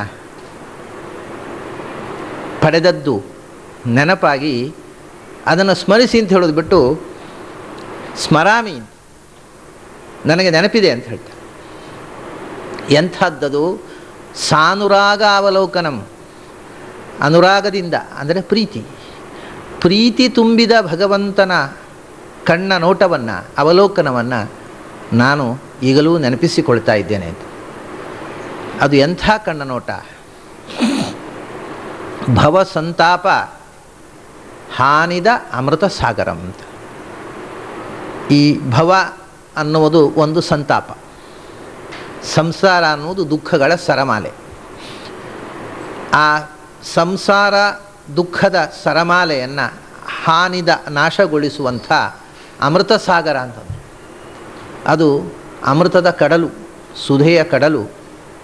ಕೃಷ್ಣನನ್ನು ಅಮೃತ ಸಮುದ್ರ ಅಂತ ಭಗವಂತನನ್ನು ಅವರು ಅನೇಕ ಕಡೆ ಹೇಳಿದ್ದಾರೆ. ಒಂದು ಗ್ರಂಥವನ್ನೇ ರಚಿಸಿದ್ದಾರೆ, ಕೃಷ್ಣಾಮೃತ ಮಹಾರಣವ ಅಂತ. ಕೃಷ್ಣ ಅಂತ ಅನ್ನುವ ಭಗವಂತನ ಆ ಒಂದು ರೂಪವೇ ಅದು ಅಮೃತದ ಸಮುದ್ರ ಅಂತ. ಹಾಗೆ ಇಲ್ಲಿ ಹೇಳ್ತಾರೆ, ಭಗವಂತನ ಆ ಕರುಣೆಯ ನೋಟ ಉಂಟಲ್ಲ, ಅದು ಸಂಸಾರ ದುಃಖವನ್ನು ನಾಶ ಮಾಡಲಿಕ್ಕೆ ಇರತಕ್ಕಂಥ ಅಮೃತ ಸಮುದ್ರ. ಅದು ಭವಸಂತಾಪ ಹಾನಿದಾಮೃತ ಸಾಗರಂ. ಇದನ್ನು ಕಪಿಲರೂಪಿಯಾದ ಭಗವಂತನೂ ಹೇಳಿದ್ದ. ಅವನು ಹೇಳುವಾಗ, ತಸ್ಯಾವಲೋಕಮಧಿಕಂ ಕೃಪಯಾತಿಘೋರ ತಾಪತ್ರಯೋಪಶಮನಾಯ ನಿಸೃಷ್ಟಮಕ್ಷ್ಣೋ. ಅತಿಘೋರ ತಾಪತ್ರಯ, ಭವಸಂತಾಪವನ್ನೇ ಅತಿಘೋರವಾದ ತಾಪತ್ರಯದ ಉಪಶಮನಕ್ಕೋಸ್ಕರ ಭಗವಂತನ ಕಣ್ಣಿನಿಂದ ಹೊಮ್ಮಿದ ಆ ನೋಟ ಅಂತ. ಅದನ್ನೇ ಭವಸಂತಾಪ ಹಾನಿದಾಮೃತ ಸಾಗರ ಅಂತ ಆಚಾರ್ಯರು ಹೇಳಿದರು. ಯಾರ ಕಣ್ಣ ನೋಟ ನೆನಪಿದೆ ನನಗೆ ಅಂತ ಆಚಾರ್ಯ ಹೇಳ್ತಾರೆ, ಅವರಿಗೆ ಎರಡು ಕಣ್ಣ ನೋಟವೂ ನೆನಪಿದೆ. ಕೃಷ್ಣನ ಕಣ್ಣ ನೋಟವೂ ನೆನಪಿದೆ, ರಾಮನ ಕಣ್ಣ ನೋಟವೂ ನೆನಪಿದೆ. ಆದರೆ ಕೃಷ್ಣಾವತಾರದಲ್ಲಿ ಕೃಷ್ಣ ಭೀಮನನ್ನು ಹಚ್ಚಿಕೊಂಡಂತೆ ತೋರಿಸಿದ್ದಕ್ಕಿಂತ ಹೆಚ್ಚು ಹನುಮದವತಾರದಲ್ಲಿ ಹನುಮಂತನನ್ನು ರಾಮ ಹಚ್ಚಿಕೊಂಡಿದ್ದ. ಇಲ್ಲಿ ಮೇಲುನೋಟಕ್ಕೆ ಅವನು ಹಚ್ಚಿಕೊಂಡದ್ದು ಅರ್ಜುನನನ್ನು, ಅಲ್ಲಿ ಮೇಲುನೋಟಕ್ಕೂ ಒಳನೋಟಕ್ಕೂ ಹಚ್ಚಿಕೊಂಡದ್ದು ಹನುಮಂತನನ್ನು. ಆದ್ದರಿಂದ ಆ ಹನುಮದವತಾರದಲ್ಲಿ, ಅದರಲ್ಲೂ ವಿಶೇಷವಾಗಿ ಲಂಕೆಗೆ ಹೋಗಿ ಸೀತೆಯ ಚೂಡಾಮಣಿಯನ್ನು ತಂದು ಚೂಡಾಮಣಿಂ ಪವನಜಸ್ಯ ಪದಯೋರ್ನಿಧಾಯ, ಪವನಜಃ ಪದಯೋರ್ನಿಧಾಯ ಅಂತ ಭಗವಂತನ ಪಾದದ ಮೂಲದಲ್ಲಿ ಇಟ್ಟಾಗ ಪ್ರೀತಿ ತುಂಬಿದ ಕಣ್ಣಿನಿಂದ ಆಂಜನೇಯನನ್ನು ಕಂಡನಂತೆ ರಾಮ. ಕಂಡು ಕುರುವನ್ನು ಸಮಾಶ್ಲಿಷದಮುಂ ಪರಮಾಭಿತುಷ್ಟ ಅಂತ. ಬೇರೆ ಏನೂ ಉಡುಗೊರೆ ಕೊಡುವುದಕ್ಕೆ ಇಲ್ಲ. ಏನು ಕೊಡಬೇಕು? ಸೀತೆಯ ಚೂಡಾಮಣಿಯನ್ನು ತಂದಿಟ್ಟಂಥ ಆಂಜನೇಯನಿಗೆ ಏನು ಉಡುಗೊರೆ ಕೊಡಬೇಕು ಅಂತ ತೋಚದೆ ಭಗವಂತನಿಗೆ ಕೂಡ ನಾಣ್ಯತ್ ಅಮುಷ್ಯ ಯೋಗ್ಯಂ, ಇವನಿಗೆ ಯೋಗ್ಯವಾದಂಥ ಉಡುಗೊರೆ ಬೇರೆ ಯಾವುದೂ ಇಲ್ಲ ಅಂತ ಕಂಡು ಸಮಾಶ್ಲಿಷದಮು ತನ್ನ ಬಿಗಿ ಅಪ್ಪುಗೆಯನ್ನು ಕೊಟ್ಟ, ಗಟ್ಟಿಯಾಗಿ ಬಿಗಿ ಹಿಡಿದು ಅಪ್ಪಿಕೊಂಡ. ಹಾಗೆ ಪ್ರೀತಿ ತುಂಬಿದ ನೋಟದಿಂದ ಆ ಕ್ಷಣದಲ್ಲಿ ಭಗವಂತ ಕಂಡ ಆ ಪ್ರೀತಿಯ ಪೂರವನ್ನು ನಾನು ಈಗಲೂ ಸ್ಮರಾಮಿ, ನೆನಪಿಸಿಕೊಳ್ತಾ ಇದ್ದೇನೆ. ಇಲ್ಲಿ ಹಿಂದೆ ನಾನು ಹೇಳಿದ ಹಾಗೆ ಸ್ಮರ, ನೀನು ಸ್ಮರಿಸು. ಎಂಥದ್ದು? ಅಮೀಭವ ಸಂತಾಪ, ಅಮಿತವಾದಂಥ ಭವಸಂತಾಪ ಏನಿದೆ ಅದನ್ನು ಪರಿಹರಿಸ್ತಕ್ಕಂಥ ಭಗವಂತನ ಕುಡಿಗಣ್ಣ ನೋಟ. ರಾಮಚಂದ್ರನಿಗೆ ಒಂದು ವಿಶೇಷಣ ಕೊಡ್ತಾರೆ, ಪೂರ್ಣಾನಂದಸ್ಯ ರಾಮಸ್ಯ ಅಂತ. ಆನಂದಪೂರ್ಣನಾದಂಥ ರಾಮ ಅಂತ. ಅಂದರೆ ಇದರಲ್ಲಿ ಎರಡು ಉದ್ದೇಶ ಅವರದ್ದು. ಸೀತೆಯನ್ನು ಕಳಕೊಂಡು ದುಃಖಿತನಾದ ರಾಮನಿಗೆ ತಾನು ಚೂಡಾಮಣಿಯನ್ನು ತಂದು ಸಂತೋಷ ಕೊಟ್ಟದ್ದಲ್ಲ. ಸೀತೆಯಿಂದ ರಾಮನಿಗೆ ವಿಯೋಗವೇ ಇಲ್ಲ. ಸೀತಾರಾಮರು ಅವರು ಯಾವಾಗಲೂ ಜೊತೆಯಾಗೇ ಇರುವವರು. ಮತ್ತು ಹಾಗಾದರೆ ರಾಮನಿಗೆ ಸಂತೋಷ ಸೀತೆಯನ್ನು ಹುಡುಕಿ ತಂದು ಗುರುತಿಸಿಕೊಂಡು ಎಲ್ಲಿದ್ದಾಳೆ ಅಂತ ಪತ್ತೆ ಹಚ್ಚಿದೆ ಅನ್ನುವುದರಿಂದ ರಾಮನಿಗೆ ಸಂತೋಷ ಅಲ್ಲ. ತಾನು ಕೊಟ್ಟಂಥ ಕರ್ತವ್ಯದ ಹೊಣೆಗಾರಿಕೆಯನ್ನು ಇಷ್ಟು ಸಮರ್ಥವಾಗಿ ನಿರ್ವಹಿಸಿದನಲ್ಲ ಅಂತ ರಾಮನಿಗೆ ಸಂತೋಷ ಆದದ್ದು, ಪ್ರೀತಿ. ಹೌದು, ಅವನು ದುಃಖದಿಂದ ಇದ್ದವನಿಗೆ ಸಂತೋಷ ಕೊಟ್ಟದ್ದಲ್ಲ. ಸದಾ ಪೂರ್ಣಾನಂದನೇ ಈ ಸೇವಾ ಕಾರ್ಯದಿಂದ ಸಂತುಷ್ಟನಾಗಿ ನನ್ನನ್ನು ನೋಡಿದ ಅಂತ ತೋರಿಸುವುದಕ್ಕೋಸ್ಕರ ಪೂರ್ಣಾನಂದಸ್ಯ ಅಂತ ವಿಶೇಷಣ ಕೊಡ್ತಾರೆ. ಮತ್ತು ಇನ್ನೊಂದು ರಾಮ ಅನ್ನುವ ಶಬ್ದದ ಅರ್ಥ ನಿರ್ವಚನ ಅದು. ರಾಮ ಅಂದರೆ ರಾ ಪ್ಲಸ್ ಅಮ. ರಾ ಅಂದರೆ ಆನಂದ, ಸಂಸ್ಕೃತದಲ್ಲಿ ರಮಣ. ರಮಣ ಅಂದರೆ ಆನಂದ. ಅಮ ಅಂದರೆ ಅಮಿತವಾದ ಆನಂದ. ಅಮ, ಮಾ ಅಂದರೆ ಮಾನ, ಮಿತಿ, ಅದು ಇಲ್ಲದೇ ಇದ್ದದ್ದು ಅಮ. ಅಮ ಆದ ರಾ ಅಂದರೆ ಅಮಿತವಾದ ಆನಂದ, ಅಂದರೆ ಪೂರ್ಣಾನಂದ. ಅದರಿಂದ ರಾಮಶಬ್ದದ ಅರ್ಥವನ್ನು ವಿವರಿಸ್ತಕ್ಕಂಥ ವಿಶೇಷಣವೂ ಹೌದದು. ಪೂರ್ಣಾನಂದಸ್ಯ ರಾಮಸ್ಯ. ಅವನು ತಾನು ಪೂರ್ಣಾನಂದ ಅಷ್ಟೇ ಅಲ್ಲ, ನಮಗೆ ಆನಂದವನ್ನು ಪೂರ್ಣ ಮಾಡುವವ, ಅದೂ ರಾಮಶಬ್ದದ ಅರ್ಥ. ರಮಯತೀತಿ ರಾಮ, ನಮಗೆ ಆನಂದವನ್ನು ಕೊಡ್ತಕ್ಕವ. ರಮಂತೆ ಯೋಗಿನಃ ಅಸ್ಮಿನ್ನಿತಿ ರಾಮ, ಜ್ಞಾನಿಗಳು ಅವನಲ್ಲಿ ಆನಂದವನ್ನು ಕಾಣ್ತಾರೆ, ಆದ್ದರಿಂದ ರಾಮ. ಅವನನ್ನು ಕಂಡು ಆನಂದವನ್ನು ಅನುಭವಿಸ್ತಾರೆ. ಮತ್ತು ಆನಂದರೂಪೋ ನಿಷ್ಪರೀಮಾಣ ಏಷಃ ರಾಮಶ್ಚ ಏತಸ್ಮಾದ್ ರಮತೆ ತೇನ ಲೋಕಃ. ಇದು ಉಪನಿಷತ್ ಮಂತ್ರದಲ್ಲಿ, ವೇದದಲ್ಲಿ ಬಂದಿರತಕ್ಕಂಥ ರಾಮಶಬ್ದದ ನಿರ್ವಚನ. ಆನಂದರೂಪ ನಿಷ್ಪರೀಮಾಣ ಏಷಃ, ಅವನು ಆನಂದರೂಪ, ಆದ್ದರಿಂದ ರಾ. ಅವನು ಪರಿಮಾಣರಹಿತ, ಅಮಿತ, ಆದ್ದರಿಂದ ಅಮ. ಮತ್ತು ಏತಸ್ಮಾದ್ ರಮತೆ, ಇಡೀ ಜಗತ್ತು ಅವನಿಂದ ಆನಂದವನ್ನು ಅನುಭವಿಸ್ತಾ ಇದೆ, ಆದ್ದರಿಂದ ರಾಮ. ಹೀಗೆ ರಾಮಶಬ್ದದ ಅರ್ಥ ಆನಂದರೂಪ ಅನ್ನುವುದೇ. ಆದ್ದರಿಂದ ಪೂರ್ಣಾನಂದಸ್ಯ ಅಂತ ಆಚಾರ್ಯರು ಆ ಶಬ್ದದ ವಿವರಣೆ ಕೊಡ್ತಕ್ಕಂಥ ವಿಶೇಷಣವನ್ನು ಕೊಟ್ಟರು. ರಾಮಶಬ್ದಕ್ಕೆ ಇನ್ನೊಂದು ಅರ್ಥ ಕೃಷ್ಣ ಅಂತ. ಯಾಕೆಂದರೆ ಕೃಷ್ಣ ಅಂದರೆ ಏನು? ಕಪ್ಪು ಅಂತ. ರಾಮ ಅಂದರೂ ಅದೇ ಅರ್ಥ, ಕಪ್ಪು ಅಂತ. ಸಂಸ್ಕೃತದಲ್ಲಿ ರಾಮ ಮತ್ತು ಕೃಷ್ಣ ಅನ್ನೋದು ಪರ್ಯಾಯ ಶಬ್ದಗಳು. ಆದ್ದರಿಂದ ಅವನು ಭೀಮರೂಪದಲ್ಲಿ ಕೃಷ್ಣನ ಕುಡಿಗಣ್ಣೋಟವನ್ನು ಕಂಡಂಥ ಆನಂದವನ್ನು ಈ ಶಬ್ದದಲ್ಲಿ ಹೇಳ್ತಾರೆ ಆಚಾರ್ಯರು. ಪೂರ್ಣಾನಂದನಾದ ರಾಮ ಅಂದರೆ, ರಾಮ ಅಂದರೆ ಕೃಷ್ಣ, ಕೃಷ್ಣ ಅಂದರೆ ರಾಮ. ಅದು ಇದೂ ಹೌದು, ಇದು ಅದೂ ಹೌದು. ಮತ್ತು ರಾಮ ಶಬ್ದಕ್ಕೆ ಕೃಷ್ಣ ಅಂತಲೇ ಅರ್ಥ. ಕೃಷ್ಣವರ್ಣ ಅಂತಂದರೂ ರಾಮವರ್ಣ ಅಂದರೂ ಒಂದೇ ಅರ್ಥ, ನೀಲವರ್ಣ ಅಂತ ಅರ್ಥ. ಭಗವಂತ ನೀಲವರ್ಣದಿಂದ, ರಾಮನೂ ನೀಲವರ್ಣ, ಕೃಷ್ಣನೂ ನೀಲವರ್ಣ. ಕೃಷ್ಣವರ್ಣಂ ಕಲವು ಕೃಷ್ಣಂ. ಆದರೆ ಬಲರಾಮ ಬೆಳ್ಳಗಿದ್ದ, ಲಕ್ಷ್ಮಣ ಬೆಳ್ಳಗಿದ್ದ. ರಾಮ ಕಪ್ಪಿದ್ದ, ಕೃಷ್ಣ ಕಪ್ಪಿದ್ದ. ಕಪ್ಪು ಅಂದರೆ ನಾವು ಹಾಗೆ ಹೇಳಿಬಿಟ್ರೆ ತಪ್ಪಾಗಿಬಿಡುತ್ತೆ. ಕಪ್ಪಿದ್ದ ಅಂದರೆ ನಮ್ಮ ಹಾಗೆ ಇದ್ದ ಅಂತ ನಾವು ತಿಳ್ಕೊಳ್ತೇವೆ. ನಮಗೆ ಕಪ್ಪು ಬಿಳಿ ಅಂತಂದಾಗ ಮೈಯ ಬಣ್ಣ ಬಿಳಿ ಬಣ್ಣ ಅಂದರೆ ಒಂದು ಕಲ್ಪನೆ ಇದೆ, ಮೈ ಬಿಳಿ ಇರುವುದು ಅಂದರೆ ಹೇಗೆ ಅಂತ. ಬಿಳಿ ಅಂದರೆ ಬಿಳಿ ಅಲ್ಲ, ಯಾಕೆಂದರೆ ನಿಮಗೆ ಬಿಳಿ ಅಂತಂದರೆ ಇವಾಗ ಬಟ್ಟೆಯ ಬಿಳಿ ಇದೆ, ನಾವು ಉಟ್ಟ ಬಟ್ಟೆಯ ಬಿಳಿ ಮತ್ತು ಬಿಳಿ ಬಣ್ಣ ಮೈಯ ಬಿಳಿ ಒಂದೇ ಅಲ್ಲ. ಮೈ ಬಟ್ಟೆಯಂತೆ ಇದ್ದರೆ ಅಸಹ್ಯ, ಅದು ನೋಡಲಿಕ್ಕೆ ಸಾಧ್ಯ ಇಲ್ಲ.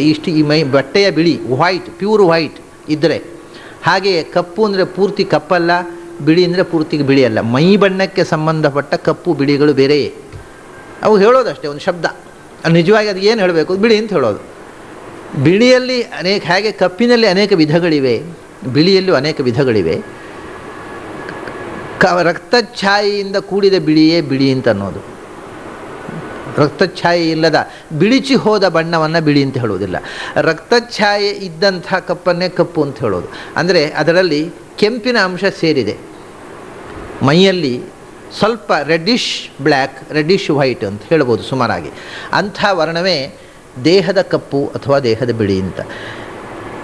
ಇಲ್ಲಿ ಬರೀ ದೇಹದ ಕಪ್ಪನ್ನು ಹೇಳುವುದಲ್ಲ, ಮೂರನೆಯ ಕಣ್ಣಿಗೆ ಒಂದು ಬಣ್ಣ ಕಾಣುತ್ತೆ. ಅದು ಹೇಗಿರುತ್ತದೆ ಅಂತ. ಅದು ನಮ್ಮ ಮೈಯ ಬಣ್ಣ ಬಿಳಿ ಇರಲಿ, ಮೈಯ ಬಣ್ಣ ಕಪ್ಪಿರಲಿ, ಅದು ನಾವು ಅಮೇರಿಕನ್ ವೈಟ್ ಇರಲಿ, ಅಥವಾ ಅಮೇರಿಕದಲ್ಲಿ ಕೆಂಪಿನ ಅಂಶ ಜಾಸ್ತಿ ಇರುತ್ತದೆ, ಅಥವಾ ಜಪಾನಿನ ಬಿಳಿ ಇನ್ನೊಂದು ಥರ, ಅವಳು ಸ್ವಲ್ಪ ಹಳದಿ ಮಿಶ್ರವಾದ ಬಿಳಿ. ನಮ್ಮ ಬಿಳಿ ಇನ್ನೊಂದೇ ಥರ. ಅಮೇರಿಕದವರ ಬಿಳಿ ಬೇರೆ, ಭಾರತದವರ ಬಿಳಿ ಬೇರೆ, ಜಪಾನು ಚೀನಾದವರ ಬಿಳಿ ಬೇರೆ, ಎಲ್ಲ ಬಿಳಿಯೇ. ನಮ್ಮ ಕಪ್ಪು ಬೇರೆ, ಅದು ಕರ್ನಾಟಕದ ಕಪ್ಪು ಬೇರೆ, ಆಂಧ್ರದ ಕಪ್ಪು ಬೇರೆ, ತಮಿಳುನಾಡಿನವರ ಕಪ್ಪು ಬೇರೆ, ಅದು ಭಯಾನಕವಾದ ಕಪ್ಪಿರ್ತಾರೆ ಅವರು. ಆಮೇಲೆ ನಿಗ್ರೋದ ಕಪ್ಪು ಇನ್ನೂ ಬೇರೆ. ಅಂದರೆ ಕಪ್ಪು ಅಂದರೂ ಮನುಷ್ಯರ ಮೈಬಣ್ಣದ ಕಪ್ಪಿನಲ್ಲಿಯೂ ಕೂಡ ಬೇರೆ ಬೇರೆ ಇದೆ. ಇದು ಯಾವುದೂ ಅಲ್ಲ, ನಾವು ಹೊರಗಿನಿಂದ ನಿಗ್ರೋ ಆಗಿರಬಹುದು, ಆಂಧ್ರದವರು ಇರಬಹುದು, ಕರ್ನಾಟಕದಲ್ಲಿರ್ಬೋದು, ತಮಿಳುನಾಡು ಚೈನೀಸ್ ಇರಬಹುದು, ಜಪನೀಸ್ ಇರಬಹುದು, ಅಮೇರಿಕನ್ ಇರಬಹುದು, ಇಂಡಿಯನ್ ಇರಬಹುದು, ಒಳಗಿನಿಂದ ಒಂದು ಕಪ್ಪಿದೆ. ಪ್ರತಿಯೊಬ್ಬರಿಗೂ ಮೂರನೇ ಕಣ್ಣು ತೆರೆದಾಗ ಕಾಣುವ ಒಂದು ಬಣ್ಣ ಇದೆ. ಆ ಬಣ್ಣ ಏನು ಅನ್ನೋದು ಮುಖ್ಯ. ಈ ಬಣ್ಣ ಮುಖ್ಯ ಅಲ್ವೇ ಅಲ್ಲ. ಈ ಬಣ್ಣ ಬದಲಾಗ್ತಾ ಇರ್ತದೆ. ಈ ಕಣ್ಣಿಗೆ ಆ ಬಣ್ಣ ಕಾಣುವುದಿಲ್ಲ. ಅದು ಮನಸ್ಸಿನ ಭಾವನೆಗಳ ಪ್ರತಿನಿಧಿತ್ವ. ಯಾರ ಮನಸ್ಸು ತುಂಬ ಜ್ಞಾನಪೂರ್ಣವಾಗಿ ಆನಂದಮಯವಾಗಿದೆಯೋ ಅವರ ದೇಹದಿಂದ ನೀಲವರ್ಣದ ಪ್ರಭೆ ಹೊರಗೆ ಬರುತ್ತೆ. ಆದರೆ ಸಾಮಾನ್ಯವಾಗಿ ಮನುಷ್ಯರಲ್ಲಿ, ಜ್ಞಾನಿಗಳಲ್ಲಿ ಮಾತ್ರ ಈ ನೀಲವರ್ಣದ ಪ್ರಭೆ ಇದೆ. ಇನ್ನು ಕೆಲವೊಮ್ಮೆ ಹಳದಿ ಬರಬಹುದು, ಕೆಲವೊಮ್ಮೆ ಹಸಿರು ಬರಬಹುದು, ಕೆಲವೊಮ್ಮೆ ಕೆಂಪು ಬರಬಹುದು. ಜನರಲ್ಲಾಗಿರತಕ್ಕಂಥ ಬಣ್ಣ ಸಾಮಾನ್ಯ ಜನರದ್ದು, ಅದು ಭಯಾನಕ. ಅದನ್ನು ಕಾಣದೇ ಇರುವುದರಿಂದಲೇ ಅವರು ಸುರಕ್ಷಿತರು. ಆ ಬಣ್ಣ ಎಲ್ಲರಿಗೂ ಗೊತ್ತಾಗಿಬಿಟ್ರೆ ನಮ್ಮ ಬಣ್ಣ ಬಯಲಾಗತ್ತೆ. ಸಾಮಾನ್ಯ ಜನರ ಬಣ್ಣ ಅದು ನೀಲವೂ ಆಗಿಲ್ಲ, ಅದು ಬಿಳಿಯೂ ಆಗಿಲ್ಲ, ಅದು ಕಪ್ಪೂ ಆಗಿಲ್ಲ, ಅದು ಕೆಂಪೂ ಅಲ್ಲ, ಅದು ಹಸಿರೂ ಅಲ್ಲ, ಅದು ಹಳದಿಯೂ ಅಲ್ಲ. ಅಂದರೆ ಒಳಗಿನಿಂದ ಏನೂ ಇಲ್ಲದೆ ಇರುತ್ತವರು ಎಲ್ಲ ಇದ್ದವರು ಹಾಗೆ ಹೊರಗಿನಿಂದ ಬದುಕುತ್ತಾರಲ್ಲ, ಅಂಥವರ ಮೈಯ ಬಣ್ಣ ಹೇಗಿರ್ತದೆ? 100ಕ್ಕೆ 99 ಜನರ ಬಣ್ಣ ಆಗಿದೆ, ಅದು ಬೂದು ಬಣ್ಣ. ಆದರೆ ಅದು ಗೊತ್ತಾಗಿಬಿಟ್ರೆ ಭಯಾನಕ. ಅದಕ್ಕೋಸ್ಕರ ಯಾರಿಗೂ ಯಾರ ಬಣ್ಣವೂ ಗೊತ್ತಾಗದಂತೆ ಭಗವಂತ ವ್ಯವಸ್ಥೆ ಮಾಡಿಬಿಟ್ಟಿದ್ದಾನೆ. ಅವರವರು ತಮ್ಮ ತಮ್ಮ ಬಣ್ಣಗಾರಿಕೆಯಲ್ಲಿ ತಾವು ಬೀಗ್ತಾ ಇರಲಿ, ಅವರ ಬಣ್ಣ ಏನು ಅಂತ ಅವರಿಗೇ ಗೊತ್ತಾಗದೇ ಇರಲಿ ಅಂತ ಅದನ್ನು ಮುಚ್ಚಿಟ್ಟ ಭಗವಂತ. ಆದರೆ ನೀಲವರ್ಣ ಅನ್ನೋದು ಸ್ಪಿರಿಚುವಲ್ ಡೆಪ್ತನ್ನು, spiritual wisdom and spiritual bliss, ಆ ಜ್ಞಾನಾನಂದವನ್ನು ಹೇಳ್ತಕ್ಕಂಥ ಒಂದು ಸ್ಥಿತಿ ಮನಸ್ಸಿನಲ್ಲಿ. ಆ ಸ್ಥಿತಿ ಇದ್ದಾಗ ನೀಲವರ್ಣದ ಕಿರಣ ಮೈಯನ್ನು ತುಂಬುತ್ತೆ. ಅದನ್ನೇ ಭಗವಂತ ಕೃಷ್ಣವರ್ಣ, ರಾಮಕೃಷ್ಣವರ್ಣ ಅಂತ ಹೇಳುವುದು. ಅಂಥ ರಾಮಸ್ಯ ಅಂದರೆ ಕಪ್ಪು ಬಣ್ಣದ ಭಗವಂತ ಅಂತ ಅರ್ಥ. ಅದು ಪೂರ್ಣಾನಂದದ ಸಂಕೇತ. ಒಳಗಿನಿಂದ ಆನಂದ ತುಂಬಿದಾಗಲೇ ಆ ನೀಲವರ್ಣದ ಪ್ರಭೆ ಬರುವುದು. ಆದ್ದರಿಂದ ಪೂರ್ಣಾನಂದಸ್ಯ ರಾಮಸ್ಯ. ಕೃಷ್ಣನೂ ಪೂರ್ಣಾನಂದನಾದ ರಾಮ, ರಾಮನೂ ಪೂರ್ಣಾನಂದನಾದ ರಾಮ. ಇಬ್ಬರಲ್ಲೂ ಕೂಡ ಪೂರ್ಣ ಪ್ರಮಾಣದಲ್ಲಿ ನೀಲವರ್ಣದ ಪ್ರಭೆ ಹೊರಗಿನಿಂದ ತುಂಬಿದೆ. ಚಿತ್ರದಲ್ಲಿ ಆರ್ಟಿಸ್ಟ್ಗಳು ದೇವರ ವಿಗ್ರಹ ಮಾಡಿದರೆ ಸುತ್ತ ನೀಲವರ್ಣದ ಪ್ರಭೆಯನ್ನು ಚಿತ್ರಣದಲ್ಲಿ, ಪೇಂಟಿಂಗ್ನಲ್ಲಿ ಮಾಡ್ತಾರೆ. ಅದು ಅವರ ಮಾನಸಿಕವಾದ ಕಲ್ಪನೆ. ಈ ಪ್ರಭೆಯನ್ನು ತೋರಿಸ್ತಕ್ಕಂಥ ಒಂದು ವಿಧಾನ ಅಷ್ಟೇ. ಹೀಗೆ ನೀಲವರ್ಣದ ಭಗವಂತ ಅಂತರ್ಥ. ರಾಮ ಅಂದರೆ ಅವನು ಭಗವಂತನ ಎಲ್ಲ ರೂಪಗಳು ರಾಮರೂಪಗಳು. ಹೌದು, ಎಲ್ಲ ರೂಪವೂ ನೀಲವರ್ಣವೇ. ಬೇರೆ ವರ್ಣದ ರೂಪಗಳು ಇವೆ ಭಗವಂತನಿಗೆ. ಭಗವಂತನು ಕೂಡ ಕೆಲವೊಮ್ಮೆ ಸಂಹಾರ ಮಾಡತಕ್ಕಂಥ ರೂಪವನ್ನು ತೊಟ್ಟಾಗ ರಕ್ತವರ್ಣನಾಗ್ತಾನೆ. ಬೇರೆ ಬೇರೆ ಸಂದರ್ಭಗಳಲ್ಲಿ ಭಗವಂತನಿಗೆ ಬೇರೆ ಬೇರೆ ರೂಪಗಳು, ಅವನು ಮೂಲ ರೂಪಗಳೇ ಅನಂತ ರೂಪಗಳಲ್ಲಿ ಅವನು ವ್ಯಕ್ತವಾಗುವುದುಂಟು. ಆದರೆ ನಾವು ಉಪಾಸನೆ ಮಾಡುವುದು ಯಾವಾಗಲೂ ನೀಲವರ್ಣನವನ್ನು, ರಕ್ತವರ್ಣನಾದ ಭಗವಂತನನ್ನು ಉಪಾಸನೆ ಮಾಡುವಂಥದ್ದು. ಅದು ಯಾವಾಗ ಉಪಾಸನೆ ಮಾಡಬೇಕು ಅಂದರೆ ನರಸಿಂಹಾದಿ ರೂಪಗಳನ್ನು ಉಪಾಸನೆ ಮಾಡ್ತಕ್ಕವರು. ಅದು ಯಾವುದಕ್ಕೋಸ್ಕರ ಉಪಾಸನೆ ಅಂದರೆ ದುಷ್ಟಶಕ್ತಿಯ ನಾಶಕ್ಕೋಸ್ಕರ ಭಗವಂತನನ್ನು ಉಪಾಸನೆ ಮಾಡುವಾಗ ಆಗ ಭ್ರಮದ ಭಿಭವ ಭೂಭೃದ್ ಭೂರಿ ಭೂಭಾರ ಸದ್ಭಿದ್ ಭಿದನಮೋ ವಿಭವ ಭ್ರೂ ವಿಭ್ರಮಾದ ಭ್ರಶುಭ್ರ ಋಭುಭವ ಭಯ